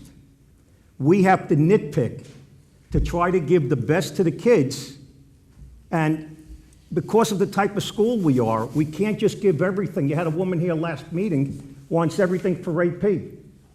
We have to handle all segments of the student population, all levels. We try the best we can. When I see the amount of hundreds of billions of dollars going to 31 school districts, it's a killer, because they're getting way more than what they can spend. You have rooms full of computers, and this was witnessed by a friend of mine who's a teacher in Newark, unused. Storerooms of brand new textbooks, unused. They have after-school activities. They have night activities. They have morning activities. What are we, borscht? We're nothing? Our children are nothing? So what I'm asking you as parents, and this is only a very small segment, hoping that there's a lot more watching on TV, you're angry enough to get the busing back. Why don't you get together and start bombarding the Department of Education, the New Jersey Department of Education in Trenton, and the governor's office? Now it's starting to affect you and your children. Start writing letters, make phone calls, get together and start to raise hell. That's all I can ask. I've tried to do the best I can in my 3 years. And some of you make faces when I bring up about the money situation. It's fact.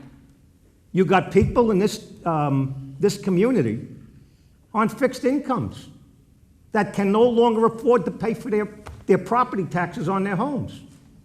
We can no longer, the state is supposed to be providing a free public education to all residents of New Jersey, paid for by the state. It's in the state constitution. You're paying, and all the residents of this town are paying, 97 to 98% of the cost of education. That's not a free public education. I think it's time that all of you get angry and start to raise hell in Trenton. Thank you. Anyone else from the board? Okay, seeing no one, number 16, closed session resolution. Be it resolved that the Board of Education of the Township of Monroe hereby moves to go into closed session in accordance with Sunshine Law, Chapter 231 of the Public Laws of 1975, NJSA 10:4-6 through 10:4-21, to discuss the following subjects: student matters, harassment, intimidation, and bullying incidents 107 through 109, the superintendent's evaluation framework, and the Oak Tree principal search. The discussion conducted in closed session can be disclosed to the public at such time as the matters have been resolved. Any motion and a second? Second. Mr. Chiarella, Ms. Antelis, all in favor? Aye. All opposed? Abstentions? At this time, the board will be moving into closed session. John? Ms. Filipanowicz. Yes. We'll have to switch this telecommunication line, and I'll work to get in contact with the appropriate people at your end, and we'll reestablish the link in the new room. Okay, thanks, John. All right, thanks, John. Like 4 or 5, maybe 6. At this time, the board will reconvene into public session. We will be going to number 17, the public forum. If anyone would like to come and speak, please come to the agenda. If anybody wants to speak, please come up to the microphone, state your name and address for the record.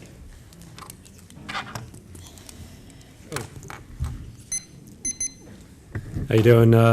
Mike Masuk, 17 Linwood Drive. I understand the board is in the process of evaluating whether or not to move the Basque program in-house. And I was wondering if you could tell me where you are in that process. Mr. Gorski will answer. The board has passed a resolution directing Dr. Hamilton and I to prepare financial projections on the viability of bringing the Basque program in-house, as some other districts, including East Brunswick, have done quite profitably. And we've also reviewed our facility and staffing needs for the program. And we're meeting with representatives from Basque next week to consider one final option before the board, it is anticipated, will probably go ahead with moving the program in-house. Okay.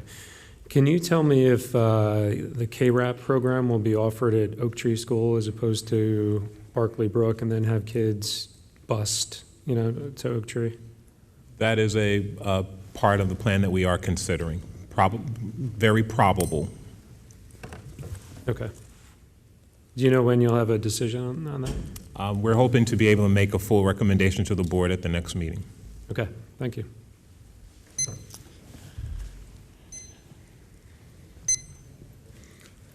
Joe Homoki, Hoffman Road. I think it's very good news that the number of students who are taking AP courses is so high, a dramatic improvement in the last couple of years. The question I have is, every student who is in the AP course, there's a test at the end of the whatever the course is. So does every student have to take the test? Yes, because we have mandated the test. The board now pays for that test, so yes, they do take that assessment. Every student takes the test at the end of the... Every student enrolled in an AP course, yes. That's good, because not too many years ago, they just signed up for it, took the course, and they opted out of taking the test. And that's certainly a credit to the high school, because they look for students taking the test after the experience of the course. Exactly. Thank you. Anyone else from the public?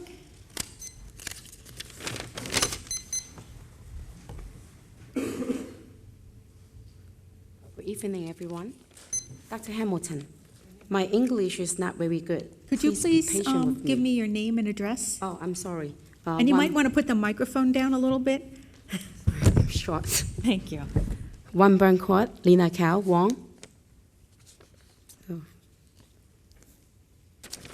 My English is not very good, so please be patient with me. 10 days ago, on March 12th, before 2:30 p.m., I was with my son in the Monroe Township High School parking lot. I was in my car, and he was standing in the parking spot next to me, talking to me. Instead of parking one of the many other spots available, a teacher almost hit my son with her car trying to park.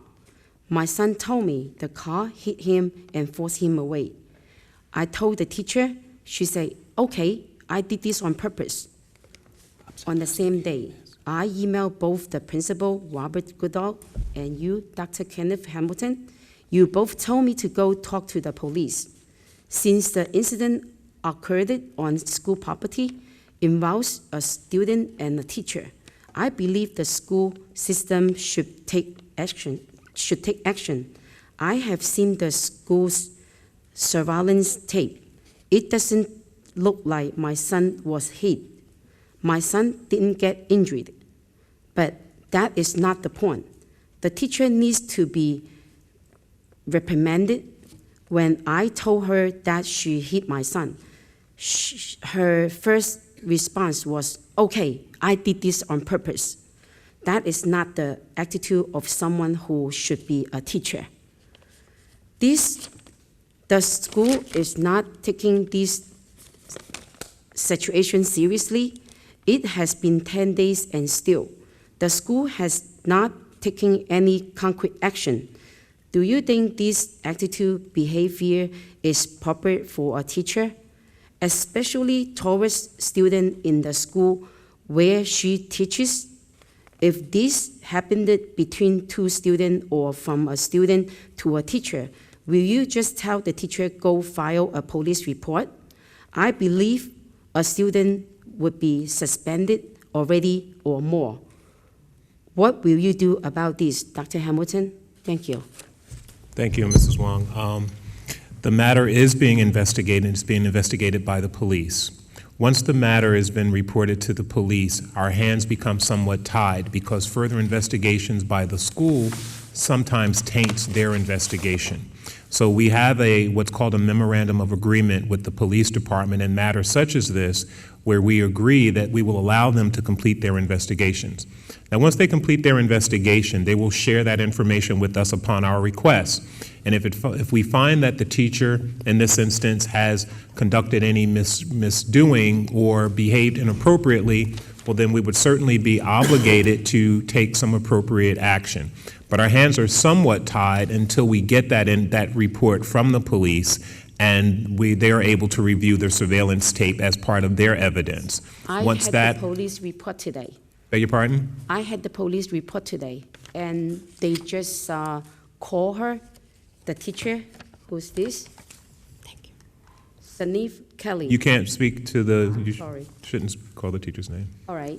Then they just call her, and she said she didn't hit on my son. But it just say, she say, I being very, I don't know how to say the word, I'm being very, talk to her. By the time, what is that, the word? Says, I'm mean, something like that. But, I hope you guys understand where my feelings come from, because she doesn't put the children's safety in first. She's not considered that if by accident she put her feet on the gas, then my son will be hit. So We will request the copy of the police report. I didn't know as of this morning that the report was available, frankly. They couldn't do anything for this. Then I think, this happened in the school property. The school have to do something consider about this situation. No, if there's a breach if someone is breaking the law, doesn't matter where it occurs, the police will still be involved, and they will investigate. If the report is complete, I'll request the report and follow up on that. But I have to also let you know that even if the report finds that the teacher did something egregious, and the board takes action, the superintendent makes a recommendation and the board takes action on that, I would not be able to report to you what that action is at that point because of the teacher's confidentiality. Then how do I know? You could probably get that information from the police once that happens, because we would then report that information back to the police as part of their investigation. Okay? All right. Thank you. You're very welcome. Is there anyone else from the public?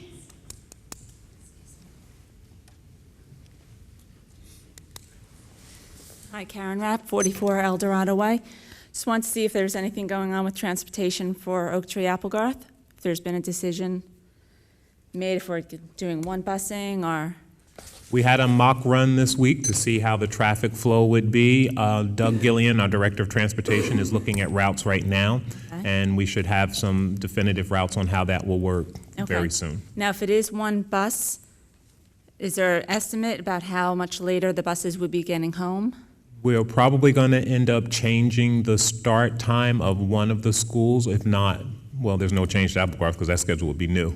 But we'll probably end up having to change the time by maybe 10, 15 minutes. Okay. But we're still working on that. Because my concern is most likely my son will be in PM kindergarten.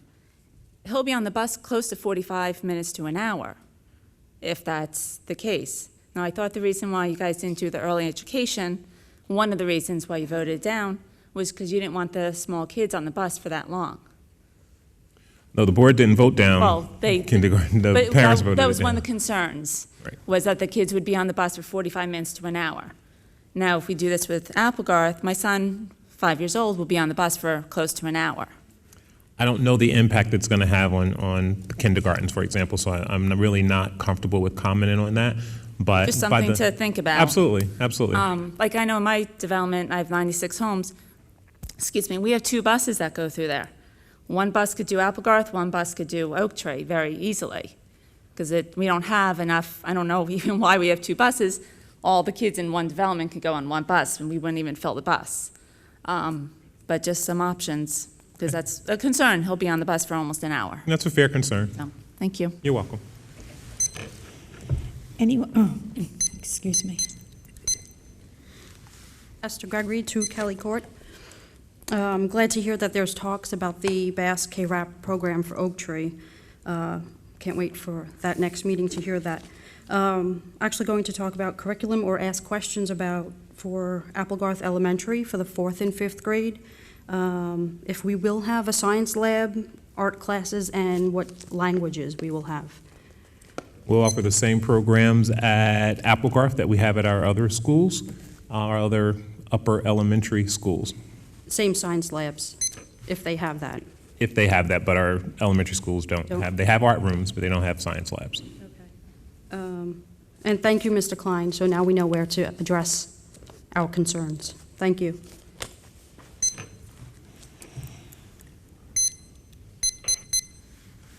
Jill Arminio, 9 Nathaniel Street. Could you discuss any resolves of the items in the closed session?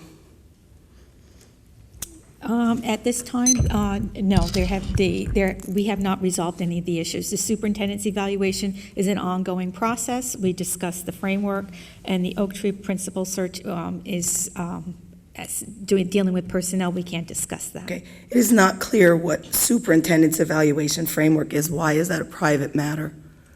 Are you talking about an outline of what the superintendent's framework should be for evaluation? We're in the process of talking about his evaluation, yes. Okay. You're talking about the superintendent's evaluation, or you're talking about the framework of the superintendent's evaluation? Both. We're talking, because one has to do with the other, how we had a discussion with Dr. Hamilton on how he sees his evaluation going and how the board, just a discussion on how. Well, it doesn't seem to rise to the level of an exemption under the Open Public Meetings Act. You could discuss the framework of how you're going to evaluate the superintendent in public. I believe any discussion that has to do with the superintendent's evaluation is discussed in closed session. You're talking about the framework of, It has to do with the evaluation. Okay, again, I think it doesn't rise to the level of something that can't be discussed in public. There's nothing personal about discussing an outline of how you're going to evaluate the superintendent. I mean, if you're evaluating the superintendent, that's a different issue, but you don't say that here. You're saying you're talking about a framework. My perception of that means you're developing an outline in which to evaluate the superintendent. And I don't mean to be semantic here. No, it has always been my impression or my personal that anything that had to do with the superintendent's evaluation was discussed in person. Well, there's been a lot of things that have been the impression of the And we did have the evaluation there. That was part of what we were Okay, but there's been a lot of things that you've gone or suggested going into closed session for that have been inappropriate. So my question again is I would like you to reevaluate the fact that I don't think that talking about the framework has anything to do with something that should be discussed in private. And I'd like to know an update on the solar panels for the high school. Anybody have any update on the solar panels at the high school? No, that actually hasn't been on the BG&T agenda since, I think, probably the January cycle. That's correct, and I don't think there's been any movement at the county level where this project is being managed. Is there any study going on or being evaluated in Monroe Township? I believe we had asked for some information from the county, and I don't think we've ever gotten anything back from them yet. That's correct. So is someone going to follow up on that? Ken? Yeah, we're waiting for some information to come back, but I also would like to address your first point, because I think it's valid. I think that, we should look at some of those things. And I can tell you, we did have evaluation points and questions on that, but your point's valid too, because some of the things we talked about, I think one of the topics that I brought up in there is that I thought that I could use training as to how to evaluate a superintendent better. And there are some new board members that, probably would need some training too. So things like that, but those are things that we probably could talk about. That sounds pretty generic to me. And that was going to be public. Well, no, it is public. Yeah, but there's nothing, that doesn't rise to the level of an exception. I mean, there's nothing private about that discussion. I mean, if you're talking about the superintendent, clearly we know it's a subject of the superintendent. We're not talking specifically about negotiations. You're talking, if you're going to say, this is how we would like to evaluate our superintendent or our teachers, that is a generic situation that the public should be party to. Not everything is a secret. I mean, this should be a public forum. I mean, you talk about the township here paying 97% of the value of the education here. We should be well informed about how most things go. I'm not asking you about the harassment. I'm not asking you about private things with people or, I'm asking about simple, generic things that the public should be apprised of. How do we evaluate our principals? How do we evaluate our teachers or our superintendents? Why is that a secret? It's not a secret. It should be a discussion that's held in front of everybody. That's all. Okay, thank you. Anyone else from the public?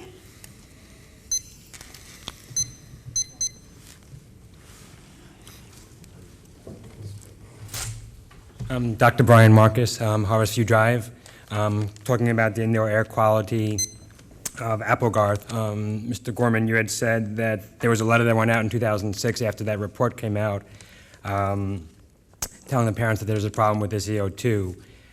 All the parents that we have spoken to were attending the school at that time. No one recalls receiving any letter at all. So the issue was never addressed.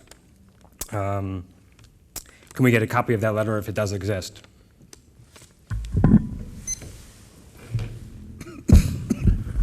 I had prefaced my answers that evening that I would do the best I could to recall some of the details of that evening.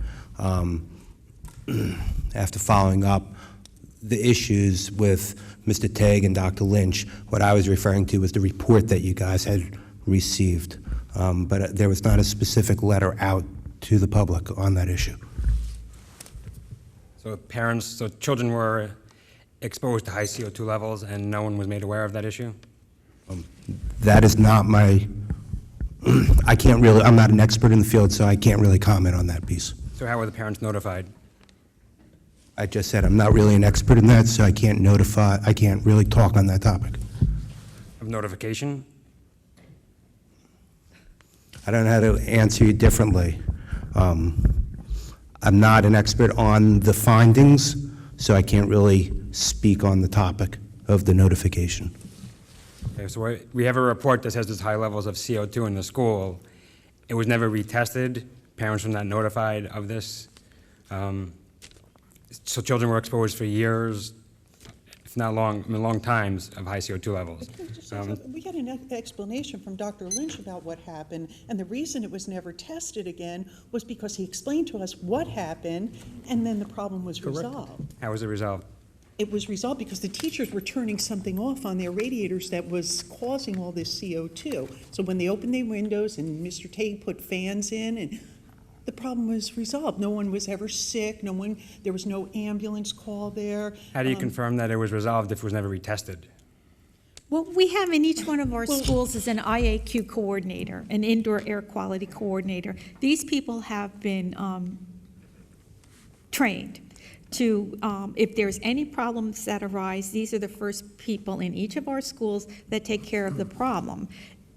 If the problem can't be taken care of, then they call in Dr. Lynch. But once the problem is resolved, unless there is another problem, we don't test the air yearly at every school.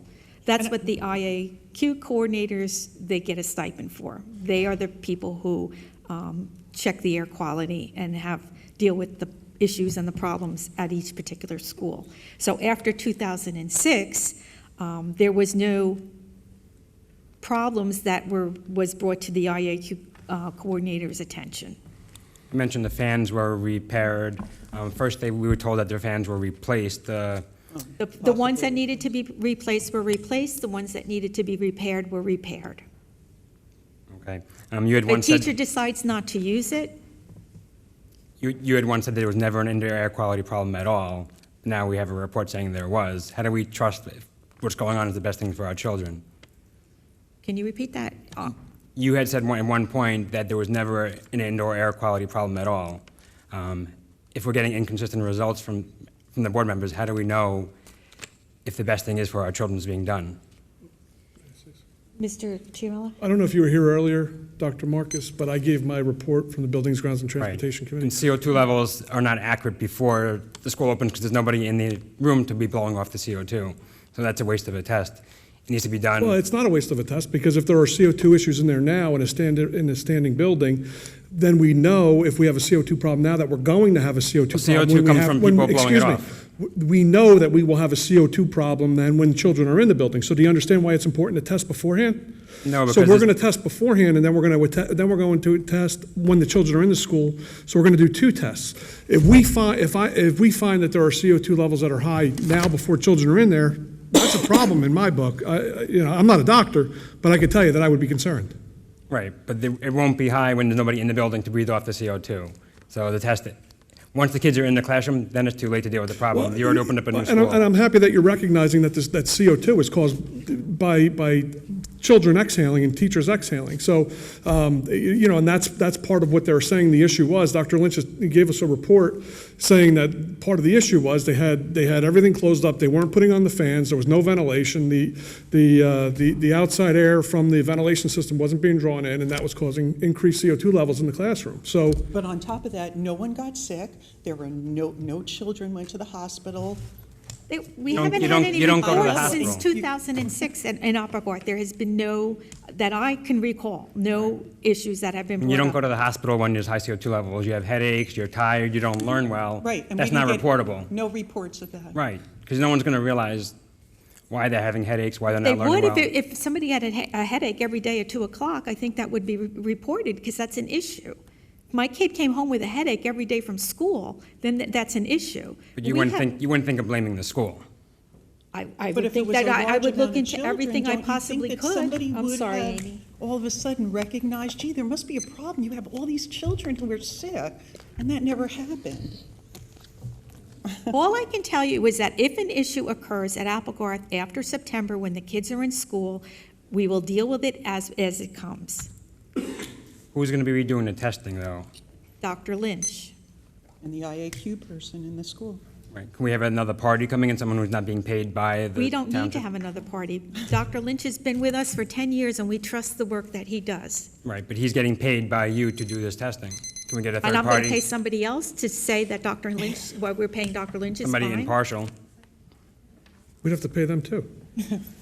Yeah, but they would give you something accurate, not something that was once done before and hidden. Is there anything else? No, I mean, we're afraid to bring our own children into the school at Applegarth. Parents come to me asking me, is it safe? And I can't tell them it's safe. We can tell the kids not to drink the brown water. We can tell them not to eat the food that's bus from another school. We can't tell them not to breathe in the air. Thank you. Anyone else?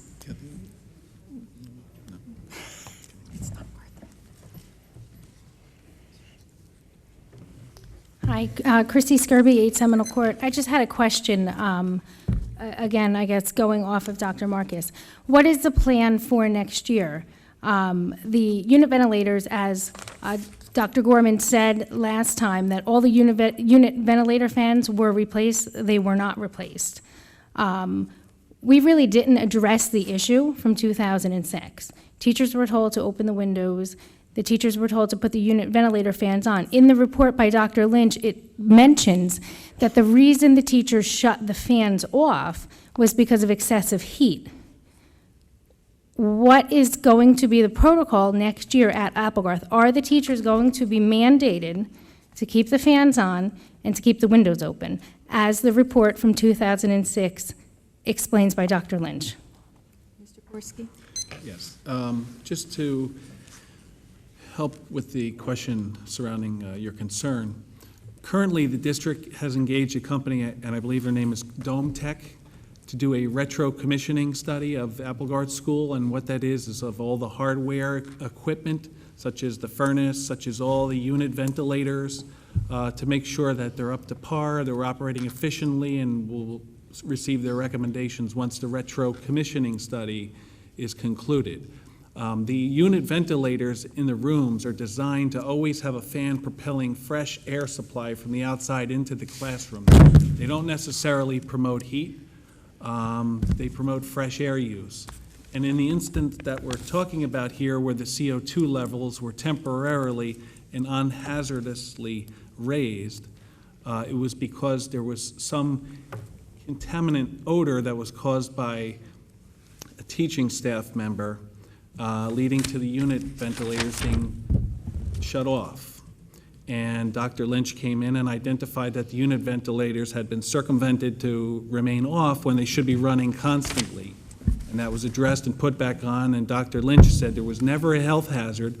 There could never been a health hazard from temporary high CO2 levels in the classroom, and that he was satisfied once the unit ventilators were operational again, that the CO2 levels would have been normalized as designed by the equipment usage. But he also said that, in hindsight, you should have retested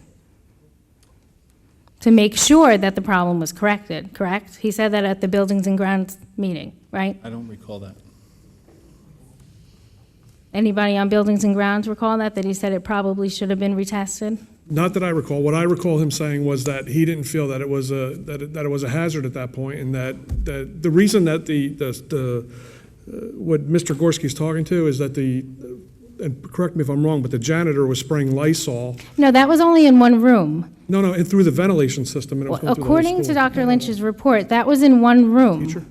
It was one room and one teacher, but 46% of the rooms tested had high levels, according to Dr. Lynch's report, anything over 1,000 parts per million. There were several classrooms with over 2,000 parts per million. And his recommendation was to keep the unit ventilators on, and in his notes on the comment section, it said, teachers close these fans due to excessive heat. So what I'm asking is, next year, it's the same building, the same circumstances. Are the teachers going to be mandated to keep them on and to keep the windows open? Because that was in Dr. Lynch's report as well, that the windows should remain open. And Dr. Lynch, he recommended that we do that at the Buildings and Grounds meeting. And will that be communicated with the teachers next year, that those units need to be on at all times and the windows need to be open? Yes, and not only that, the air will be tested. The CO2 levels, which are not designed specifically to test for carbon dioxide, but what, according to Dr. Lynch, the CO2 test performs is the amount of fresh air ventilation, because CO2 is a natural byproduct of human exhaling. Right. And it's a test of stale air, not necessarily anything hazardous. It's more so determination of fresh air flow. And we will test this to everyone's satisfaction. I think we're on shaky ground trying to interpret the report from someone who has such a sophisticated level of training and specialization. We have asked Dr. Lynch to meet with teachers at Oak Tree, who will ultimately be the teachers at Applegarth, and he can respond to that at that point. If Dr. Lynch provides a report to us that makes specific recommendations, it would behoove us to follow those recommendations. Well, those recommendations were included in that the latest air quality testing from Dr. Lynch. Those are the recommendations. There was never another IAQ test that dealt with CO2. Those were his recommendations, where those unit ventilators should remain on at all times and the windows should be open. And if that was The last thing that he recommended on Applegarth, and we've not changed anything, we've not changed the HVAC system, that should be the protocol then going forward. But there have been students and teachers, staff in that school from 2006 to 2011. We never got any other complaints about any air. Have you checked the nursing records that I've been asking for 6 months about? It's confidential. It's confidential. So you don't know if at 2 o'clock We would the know. nurse saw. We No, would you- know if this teachers had a problem with air quality in that school. We would know right away. Ms. Skirby, to your question, the retro commissioning study will determine the effectiveness of the unit ventilators and the equipment designed for the airflow. And that's what we're asking. I want to know That's currently that, being tested. and that's fine. And I'm not standing here to be argumentative. I'm not. I don't come here month after month to be argumentative. We want to. Our PTA wants to work with the board. We all want the best for our children. You have to understand where we're coming from. Like Dr. Marcus said, Kathy, you've told us time and time again, there's never, ever been an air quality issue. And lo and behold, we find out in 2006 there was. High levels of carbon dioxide. It was double the amount of the recommended what should be in a classroom. And we have reports that Dr. Marcus has over 1,000 parts per million, concentration in students decreases by 30%. That's an issue. Temporary enough. Dr. Lynch is also on the current. Dr. Lynch is also on Champions of Education this month, and he talks about that. So if you get a chance, view that. If you don't have access to the cable station, you can get it online. But he talks about that a little more on Champions of Education this month That's as fine. well. And again, like I said, we just want to make sure that the same protocol is being used. If that was the last thing that Dr. Lynch reported, was that those unit ventilators should be on at all times and the window should be open, that needs to be communicated to the staff at Oak Tree, which I'm not sure it has been, because I've asked questions and I've been looked at like I'm crazy. No, we have to all be honest, and we have to do what's right, and we have to follow that protocol. That's the latest report that he had. And we were told last month that there was, in fact, a letter that was sent out to the parents. Now, is that incorrect? There was never a letter. Is that what we heard tonight? Is that what we're... I'm not familiar what happened in 2006, honestly. I'm asking Dr. Gorman. He gave the answer. He said, we sent out a letter. To his recollection, when you brought a question in, his recollection was that there was a letter. When he goes back and... And I'm just saying, so there wasn't. We didn't find one. Is that correct? No, what I was speaking about, because I was on the spot during that meeting. No, I'm and I was talking about tonight. Yes. From when I went back to my emails, there was not a formal letter out to the parents. I was referring to the report that you actually articulated about. Okay, so the parents were never informed. Back in 2000. That question. Is been up. Is that correct? There was I just never... answered the question. Okay, so there was never a report. Okay. Anyone else from the public? Follow up on that. At one meeting, you said you got a letter. I never said I got a letter. I don't think I had kids in the school at that time. I didn't have any children. Sorry, Ms. Antonelli, you said you got a letter. I didn't. I didn't even have children there. At that meeting. Is there any other questions 2006? besides, we know that there was no letter sent out. Is there any other questions? And I'm sure that any time, in fact, I'm going to go back to 2001 when we had air quality control problems at our high school where teachers were getting sick, and we closed that school for 10 days. And yes, every parent was notified, everybody was told what was going on, every step of the way. Dr. Lynch, that's when he was hired, was brought in, took measurements, this, and we corrected all the problems and haven't had a problem since then. And that's at the now middle school. Are there any rooms in the school that are not on an outside wall where there's a ventilator fan? I don't know. I don't know. How would we know that? You know, the school. I mean, if there's a ventilator Yeah, fan big we're counting on schools. to blow away the CO2 or bring in fresh air, if you're in an inside room, there's no fan. Again, I'm just going to go back. I've been on this board for 19 years. Only the incident in 2001 or 2 is the only time that we ever had a problem, and it was only the staff was not feeling good. I never remember a time, we probably might have not even been notified about it because it really wasn't a big deal. No one got sick, It was a high level. We knew what the problem was. The problem, you're a physician, okay? You know what happens with CO2. You're telling me nothing? I'm 911 dispatcher. I know what happens with CO2. People pass out. They go to the bathroom in their pants. I know all Carbon this. monoxide, not dioxide.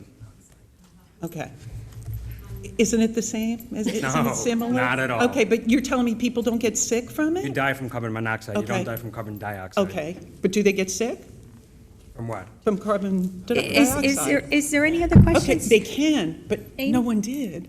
People come in all the time complaining of headaches and. I understand that, but that I would never that think was. of blaming the So how school. come Amy, nobody Miss came to the Antelis? school or nobody alerted us or nothing? Because it wasn't a problem. Let me just make a fair No. statement. I have to. I can't sit here with my mouth shut. The schools that I went to, many moons ago, every classroom had to have the windows open. In the middle of the winter, it could be open 2 inches. We had very big windows. During the summer, 12 inches, 14 inches. It was a must. They had a long pole, thank you, you know it already. They had a long pole with a hook on it, and one of my classes, I was responsible, it was the last class of the day, of shutting it. I called, because everything that was brought up at the last meeting I followed up on. I spoke to Dr. Lynch. One of the statements Dr. Lynch made was the fact that you had more danger in the trailers with mold building up from the heat and moisture than what you'd ever have in Applegarth. And if CO2, and he said that they had identified, now I'm only here for 3 years, this is the conversation I had with him privately on the phone and in our committee meeting, that they identified what the problem was in 2006 and it was rectified. There are new filters before the school will be opened. New filters, every unit will be working. I suggested that we have a poster in each classroom instructing the teachers that the ventilator must stay on, and I think we should have the windows open also. Doesn't hurt us. That's because you can't control the heat, because the HVAC system is so No, old. now you see, now you're playing games. I'm trying to give you a decent answer, and you're trying to play semantics with me. Okay, Mr. Klein? I don't go for that. I'm trying to give you the facts that you Mr. don't Klein? want to listen to. Besides the fact, why would this board ever want to send children into a school where we think they might be poisoned? We do not get any extra money for opening Applegarth School. Nobody on this board is connected with any construction with Dr. Lynch. What reason would we have? I don't know why you want to open There the you school. go. Okay. Why? Okay, Because- wait, I'll you know, tell no, why no, we're I not- want to make a motion. Because I want to make a motion to Mr. close Klein. the school. Public and ask them. Miss Not for Antelis? 2 years, Mr. forever. Klein, And Mr. then when the Klein. parents I'm sorry. When Mr. parents Mr. complain Klein, I'm asking- that the Miss- kindergarten child has to be bused all Mr. the Klein. way across town for an hour and a half. Mr. I don't hear Klein, it. I'm asking you. I've to heard please- enough. I've had enough. Do you have any other questions? Because if not, your time is up. That was good, thank you. Motion to, What? I just want to say just one thing quickly, just that we're, you know, Why, I'm so I know. sorry. I know that, what? Why? I thought I was talking to my wife for a second. Yeah. That you know, if letters should have gone out, I guess, if there was a problem back in 2006, but I could tell you, I wasn't on the board in 2006. We didn't have Dr. Hamilton here in 2006. Dr. Gorman was a principal of the school in 2006. So you're asking us to recollect things, you know, and to come up with explanations for things we weren't even here for. If there was a letter, or if there was some kind of communication, or if there was a robocall that went out, we wouldn't know that right now, and that's something There that. were no robocalls back in 2006, so that wouldn't have happened. I would also like to say, the reason that we need Applegarth opened is because this Board of Education went before the public and said, please give us the money to build another school. We need another school. We are filled up. And if we can close Applegarth School, then this board has committed a fraud to the public. And that's why Applegarth School needs to be opened up. Are there any other questions that have nothing to do with the air quality in Applegarth? Because I think we've heard everything that we could possibly hear. There's nothing new for us to We tell talk you. about the state? Do you want to talk about the state? Should we talk about the state? You want us to go to ask the state for money, for Could funding? you please give your name and address? Esther Gregory, 2 Kelly Court. we'll talk about the state that we want to ask for money? Is that what we want to do? We want off. Mr. Want money. Klein, Mr. Klein, no, Mr. No, Klein. okay, then we want to ask for money. We want to ask for taking care of our schools. We'll ask for money from the state, take care of our schools. We understand where the curriculum is, everything is working for that. If you cannot, you keep opening up a school. 2002, you decided we need a bigger school, we need to open up this lovely place. Let's push, what was it, Applegarth aside, right? No. Not it, 2002, I disagree. 2006. It was the public that told us to disregard Applegarth. Because we're in the 60-40 community, the fixed incomes. So this is where we stand. It's a This is Democratic where we community. stand. So you want us to ask the state for money. Should we call the state and say we want an inspection with Applegarth? We've had the state come in and inspect Applegarth. When? I don't have the date. The last time you pulled a permit for it? Just the last recently time we you- had the state come in. They came in when? Where's that report? The asbestos, and everything was perfectly cleared. For asbestos Look, only. we're not- What other permit was pulled? We're Anything? not going to go through this again. Do you have anything else besides Applegarth? I'm sorry, but Applegarth is the main But we've concern. heard, no. You need to take care of that facility. You can be excused. Thank you. Okay? Good night, Mr. You want to ask the state for money?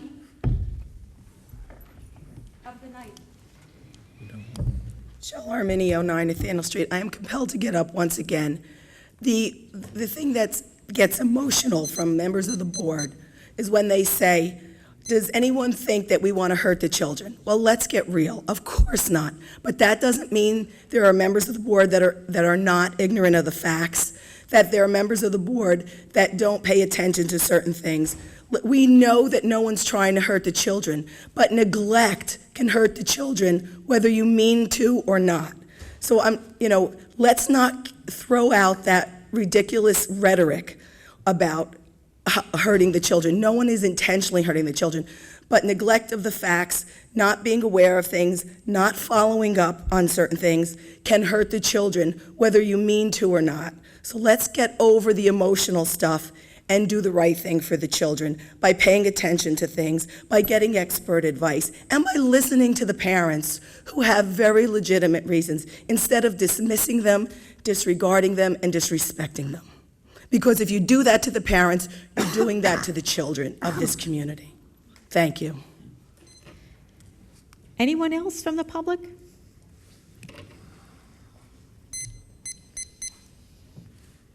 Hi, my name is Christine Lester. I live at 261 Cranberry Half Acre Road. I know you don't want to talk about the Applegarth air quality and other issues. Again, I've repeatedly come up here and said that my child has multiple birth defects and he has lung impairments, breathing issues, that he's like one of 5 kids in the country that have this.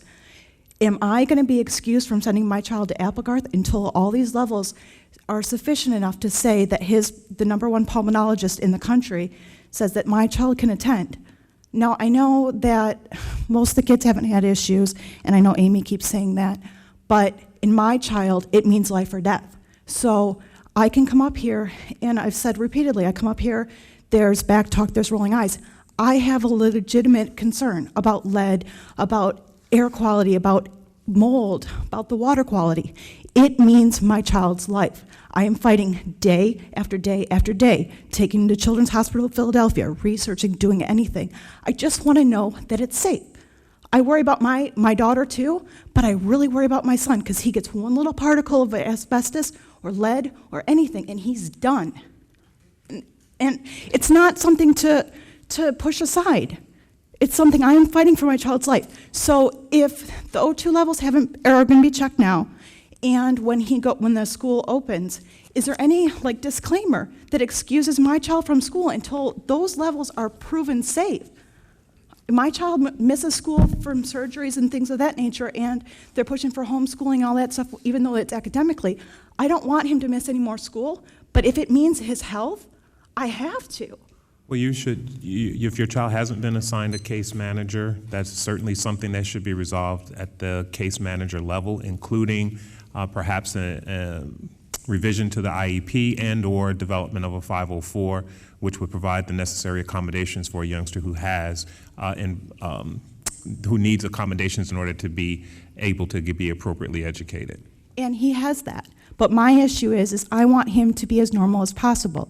There's nothing about his life that's normal, but I want to make sure that I could homeschool him. I could do that, but he needs a social interaction. And Oak Tree is an amazing school. The staff is remarkable. I can't say enough things about how wonderful the school is.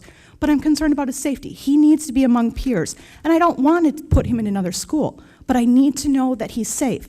So this is why I come to the meetings. I mean, we were at Children's all day yesterday. I come to these meetings because I'm concerned. And it's insulting when we come up here and we just have legitimate concerns where people they mock us and they roll their eyes and they're like, oh, it's you again. I have legitimate concerns. I'm trying to keep my child alive. So if there's one little speck of asbestos, you get it and you're fine. My child could die. This is serious stuff. And I don't think it should be discounted. So I just want to make he could go to any other school and there could be an issue that we're not aware of, but we know that there's problems. I just want to make sure that it's safe. So I don't know if there's any recommendation. I know there's children with asthma and things of that nature. If the windows are open, what do we do about them? I mean, the seasonal allergies are flaring up now. What do we do about that kind of stuff? So those are my concerns.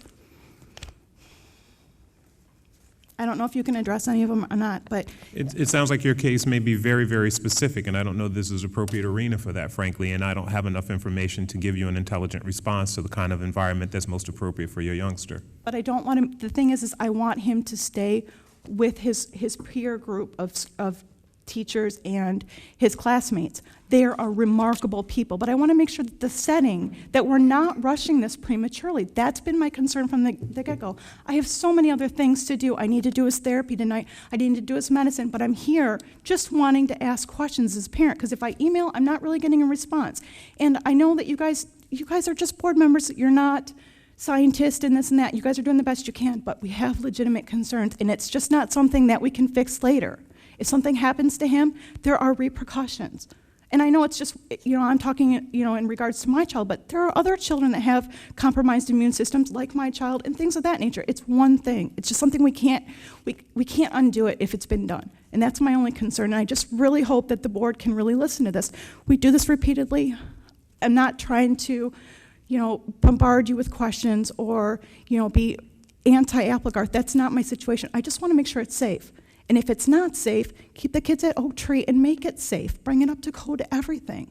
So, I know that you could just keep saying that there haven't been any reports, but you never know. If there's been asbestos, somebody could have asbestos and 10 years, 20 years down the road, So I know that the asbestos is gone now, but, it's the air thing. It's everything. I just want to make sure that it's safe. Thank you. Anyone else? Seeing no one, our next scheduled Public Board of Education meeting will be Wednesday, April 25th, 2012, 7 o'clock p.m. at the high school. Motion to adjourn, Mr. Kaufman, Mr. Chiarella. All in favor? Aye. Opposed? Abstentions? Meeting adjourned.